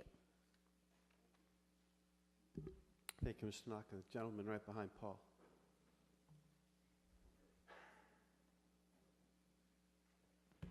Thank you, Mr. Moderator. Jim DiTullio, Precinct 12. So I don't want to be a wet blanket on this discussion, but I fear I might be. I support the motivations behind this article. I always support expanding the franchise. Frankly, I think we should be looking at 16 and 17-year-olds having the right to vote in local elections. And I abhor when states take away the rights of people who've served their time in prison to vote once they get out and they've served their time. But this particular, well, I'll tell a story about why I have serious reservations, despite the passion that is contagious from the sponsor of this article, why I have serious reservations about it and why I will probably vote no. I was recently talking to a citizen of Arlington who is a recently naturalized citizen of the United States. And the topic of this particular warrant article came up. And I was assuming she was going to tell me, yes, I support this, when she alerted me to something that I was not aware of. I'm a lawyer, but I'm not an immigration lawyer. And she said, I don't know if we should be voting for this. I think it could be a little bit of a trap. And I said, what do you mean? She said, well, as a recently naturalized citizen, one of the things you do, the very first thing to start the process is you fill out the form N-400, which I have in front of me right now on my computer. And there's a section in that, and sure enough, after I had this conversation, I looked it up, and there is a section 12 of the naturalization application called Additional Information About You. Now, it's a rather strange title because the section might as well be called Reasons Why You Should Not Get U.S. Citizenship. Question 2 on that is, have you ever registered to vote in any federal, state, or local election in the United States? Question 3 is, have you ever voted in any federal, state, or local election in the United States? Now, if you think this is just, the government's just asking this question out of intellectual curiosity, well, let me tell you some of the other questions in this section 12. Have you ever been confined to a mental institution? Have you ever been a member of a terrorist organization? Have you ever been, during World War II, did you work for the Nazi government in Germany? Have you ever committed genocide? I think we can all sort of tell that these questions in this section are clearly geared towards the government wanting to disqualify you from citizenship. As much as we would like to, and let's be clear also, the current government in Washington is not necessarily taking an enlightened view, the current Department of Homeland Security and the current Department of Justice, on probably Section 12 of Form N-400. So although we would very much like, I think many of us in this room, myself included, to vote for this, I think in light of this issue, it deserves just a little more review. I don't think, indefinite postponement is the right thing to do, but lo and behold, just last Wednesday, we passed Article 36, which is Election Modernization Commission. And the first item on that, of the charge of that commission, was to look at eligibility rules for voting in town elections. I think it would be good to just catch our breath, take one small step back, ask this commission, whose charge is already to look at this, with the eyes of some lawyers who know immigration law, know constitutional law, to take a look and just be sure that before we go and do this, we aren't actually harming Arlingtonians when they go and become United States citizens, no matter how well-intentioned we all want to do and how well-intentioned this particular article is, that we are not actually harming those we're trying to help if and when they take the next step in becoming a U.S. citizen. So I'm very sympathetic to this, and I went into it thinking I would probably vote for it, but knowing this gives me great pause, and I will have a hard time supporting it. Thank you. Mr. Ruderman, thank you, sir.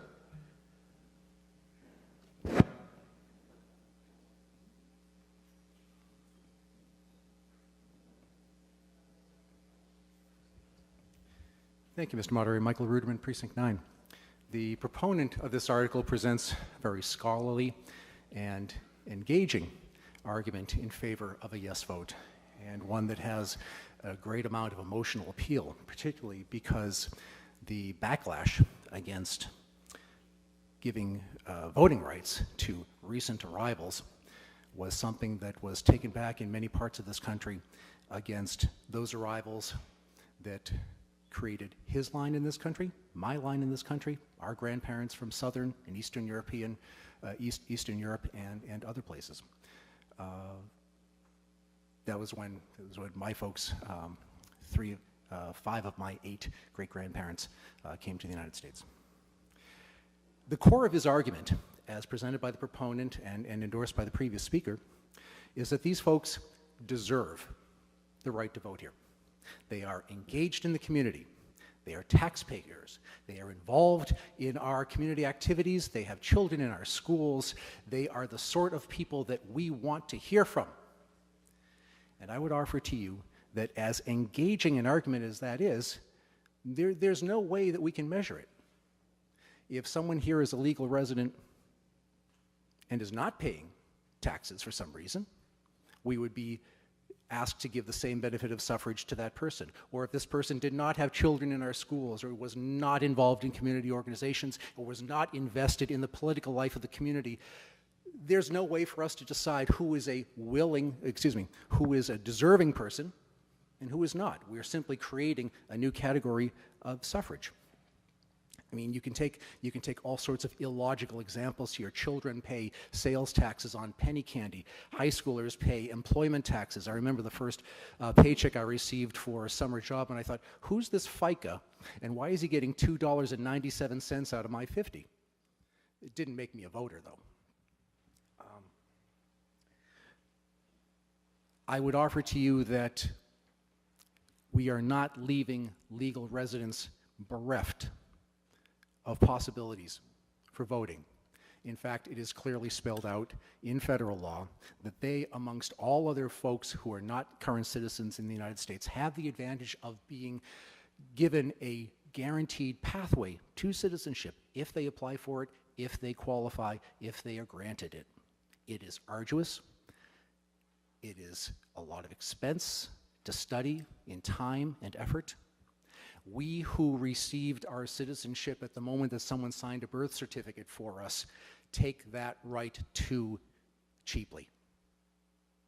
Unfortunately, we can't change the federal law that says to whom we extend those rights today.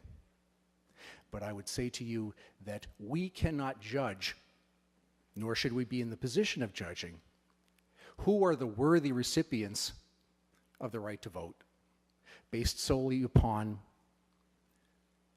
certain shared and commonly recognized characteristics that we would want all citizens to have, which sadly they do not.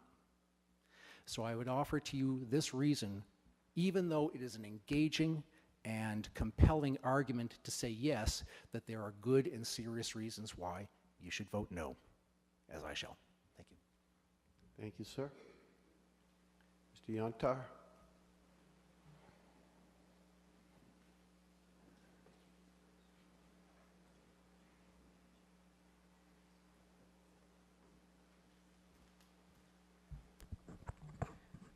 Timur Kaya Yantar, Precinct 7. I thank our esteemed neighbor from Precinct 9 for his rousing introduction to this article. Mr. Moderator, regarding Article 45, I think it's a great idea in theory, and I have only one question, and it is a question. Through you, I'd like to ask the Town Council, simply, under the laws of the Commonwealth, is this legal? Mr. Heim?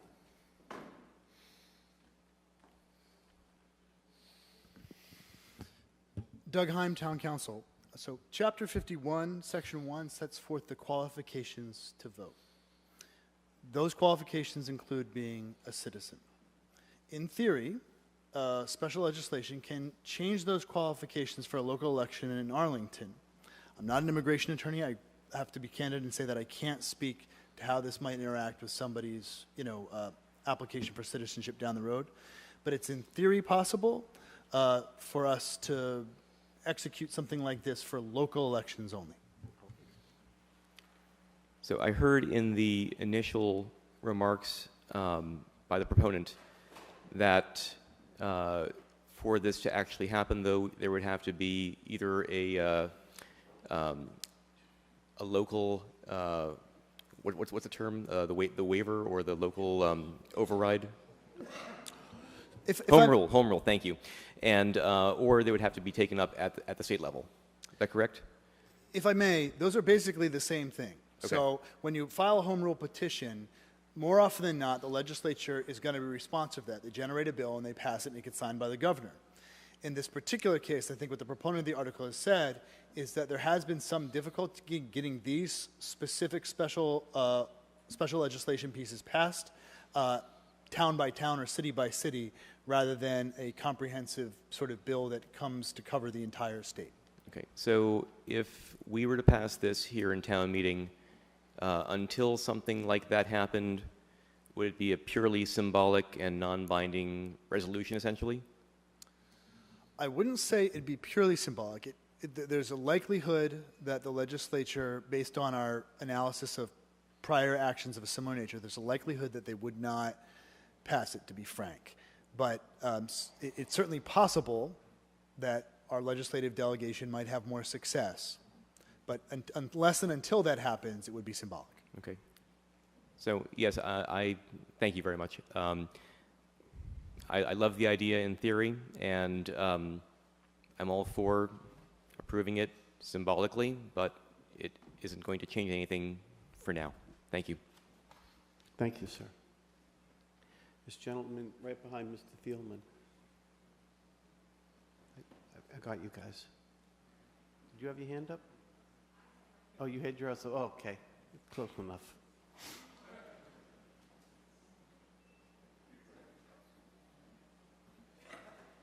It's not often I get called a man, so. Well, I thought it was the bald guy behind you. So. Patty Muldoon, Precinct 20. I will mention that I'm active with the League of Women Voters on the board and was the justice specialist for a while, so I did want to clarify, I think it was starting to get clear that we have in the state of Massachusetts disenfranchised a group, which was prisoners convicted of felons.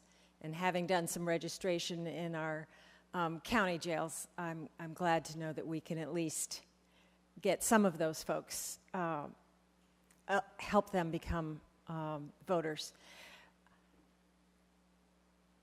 I'm going to, in a moment, ask for clarification on what the legislation will actually accomplish in terms of taking care of some of the concerns that have been raised tonight. But I think it is an amazing thing for Arlington to take on a task like this, to be one of those progressive communities pushing our whole state forward. I would not call this a symbolic action because this is how change happens. When we have taxation without representation, we have long involved community members who are not able to participate in any way. That is an unfairness that we of all people should understand and want to change. We can change it, but it will take many communities doing what we're doing, I think, in order to move the state forward to this action. But I, too, have tried to get signatures from a neighbor who was, turned out, not a U.S. citizen. And as a country, we have worked with gerrymandering and various sources of many nefarious actions. We have reduced the number of people able to vote throughout our whole country. This is a very important step to take to try and expand it to the people who are here already, our fellow residents, if not citizens. And although it won't affect state and national elections, it would be a statement of saying, we welcome you, we recognize you're here, and your opinion matters just as much as mine does.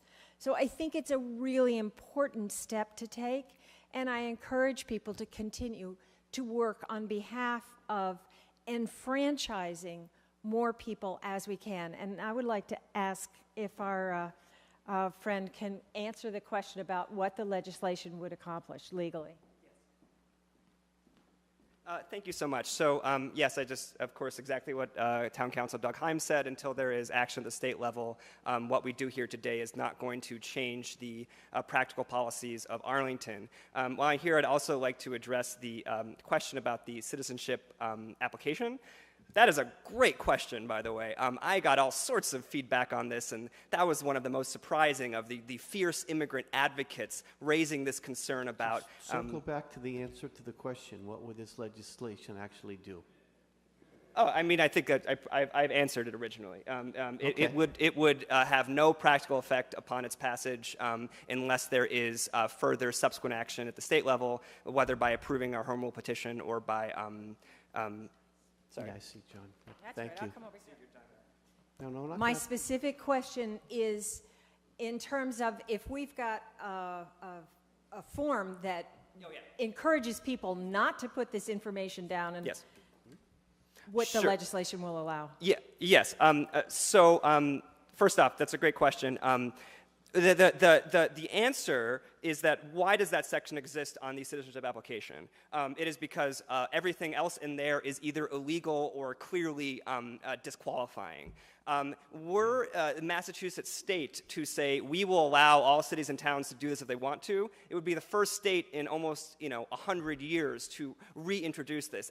This would be huge news, and it would require, I imagine, the changing or retraining at least of their agents in response to this question. In other words, there are citizens today, potential citizens that are applying today that live in one of those 10 municipalities in Maryland that would vote yes, and that would flag them, and they would then get asked another question. And if they were shown to have not committed a legal act, then no, it should not impact their application. Long story short, if we believe, whether in Massachusetts or federally, that non-citizens should have a right to vote, we are going to have to deal with this issue of this question on this application, and it will have to be amended. And the first people to take advantage of this new right will face turbulence, and they will face headwinds as they break new ground to make use of this right. I'm not going to downplay that, but the only path from here I think you're beyond the scope of the Okay, question. that's it. Thank you. I just wanted to clarify, it is my understanding that Dave Rogers' legislation would take care of that issue that was raised. That's all I wanted to understand. There's no questions to you, sir? No Yeah, more my understanding is arguments? yes. Thank you. Thank you. I'm done too. Sir. I got you two guys. Got you, John. You too, Lenny. Oh, thank you. Hi, Ian Goodsell, Precinct 11. Just from a running the election standpoint, how would, if this did pass, how would we handle voter registration? How would we handle that at the polls? And would they require a separate ballot? Things of that nature. Has anyone given any consideration on how that kind of, how we would run the town election in that respect? Especially if we were having the question I was wondering is how how would it mechanically work? Would we require separate registration for it? Would it require separate ballots for non-citizens in the effect that we were piling it up with a state Yeah, or I think Ms. federal Mahan election? gets the gist Things like of it. that. Diane Mahan, Select Board Chair. I would imagine this would take effect if we had 10 or 100 new registered voters that registered in Arlington as legal U.S. citizens. It wouldn't change. It wouldn't be a separate ballot. It wouldn't be. But they wouldn't be citizens, right? But they wouldn't be citizens, right? Like we're talking about non-citizens We're talking voting about in local permanent elections, legal right? Permanent legal residents, right? yes. So. So I don't understand your question. It would still be the Mr. same election, the same mechanism, the same policies and protocols. Mr. Maybe I Chapdelaine? apologize if I'm misunderstanding your question. Mr. Chapdelane's going to give it a go.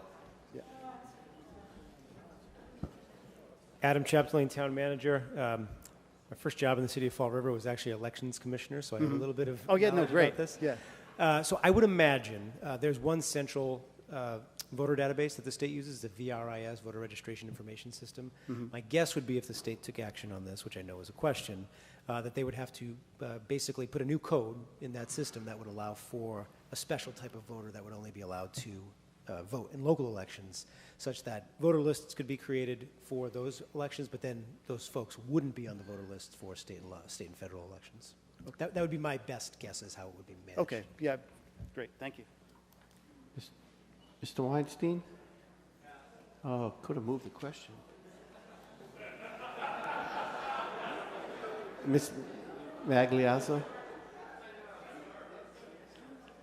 I got you, John.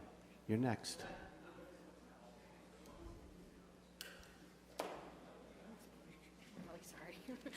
I'm so sorry I'm up here again tonight. Sophie Miliazzo, Precinct 8. I know we all want to go home, but very quickly, as I stand here tonight, you likely cannot tell that I am an immigrant, a naturalized citizen, as are my parents.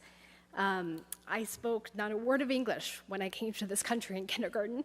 Excuse me. This is a question, since it's been in the warrant, that I've really thought a lot about. And I've actually come down on the other side.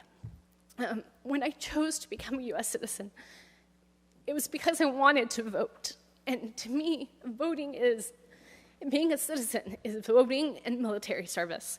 And when you give up your right to vote, what does being a citizen mean? And I went around, and if you had asked me a year ago, when I heard about this movement, I was 100% behind letting legal immigrant green card holders vote, because I was a green card holder, my mother was a green card holder, my father came on a work visa. But as I've reflected over it for over a year now, I've come out on the other side because I've determined that the basic question is, what is citizenship to you? So I would ask you to vote no on this and send it to our study group, and take the time to not get wrapped up in the passions, because there's passion on both sides. Thank you. Thank you. Mr. Warden?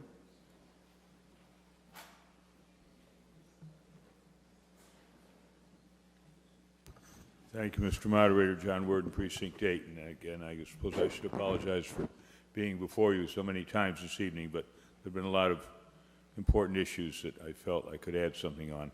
A couple points on this. One, some of you may own a house down at the Cape or up country, and you pay taxes up there or down there, and you may use the beach or the mountains or whatever, and you don't get to vote there. So it doesn't necessarily come with property owning. But the other point is really more significant. As you may have noted, if you listened to my wife's comments earlier in this meeting, she came from a foreign country. Of my four sons, 3 of them married young women who came here from foreign countries. My daughter married a fellow who came from a foreign country. And all of these people have become American citizens because they wanted to fully participate in the life and activities and the politics of the country to which they had chosen to come, and where they found their spouses. So, as with the previous speaker, I think this is part of you. If you really want to be engaged, you can become a citizen. All these people in my family did. In fact, we have a grandchild by adoption from Africa, and she's an American citizen. So it is possible. It's maybe a little more complicated than it was in many years past, but it can be done, and it's worth doing to become a citizen of this country and getting the right to vote in this town. Thank you. Thank you, sir. Mr. Moore?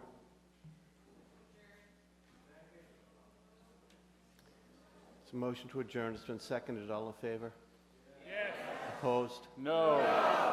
Motion's denied. Mr. Moore? Thank you, Mr. Moderator. Christopher Moore, Precinct 14. I move to terminate debate on the question. We have a motion to terminate debate in the article. All in favor, please say yes. Yes. Opposed? No. It is terminated. We are ready for a vote. We have before us the recommended vote of the Board of Selectmen. If you're in favor, press 1. If you're opposed, press 2.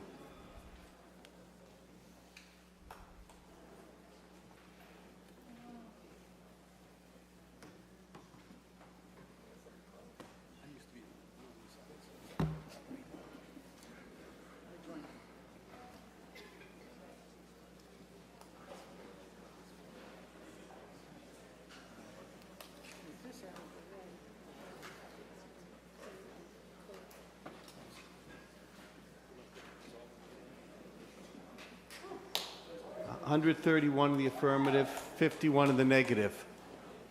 It's a vote, and I so declare it. That ends Article 45, brings us Article 46. So there you notice, looks like people are getting ready for motion to adjourn. Motion to adjourn. Is any notices of reconsideration? Hearing none. All in favor of adjournment, please say yes. Yes. Opposed? We're so adjourned till Monday. Wednesday.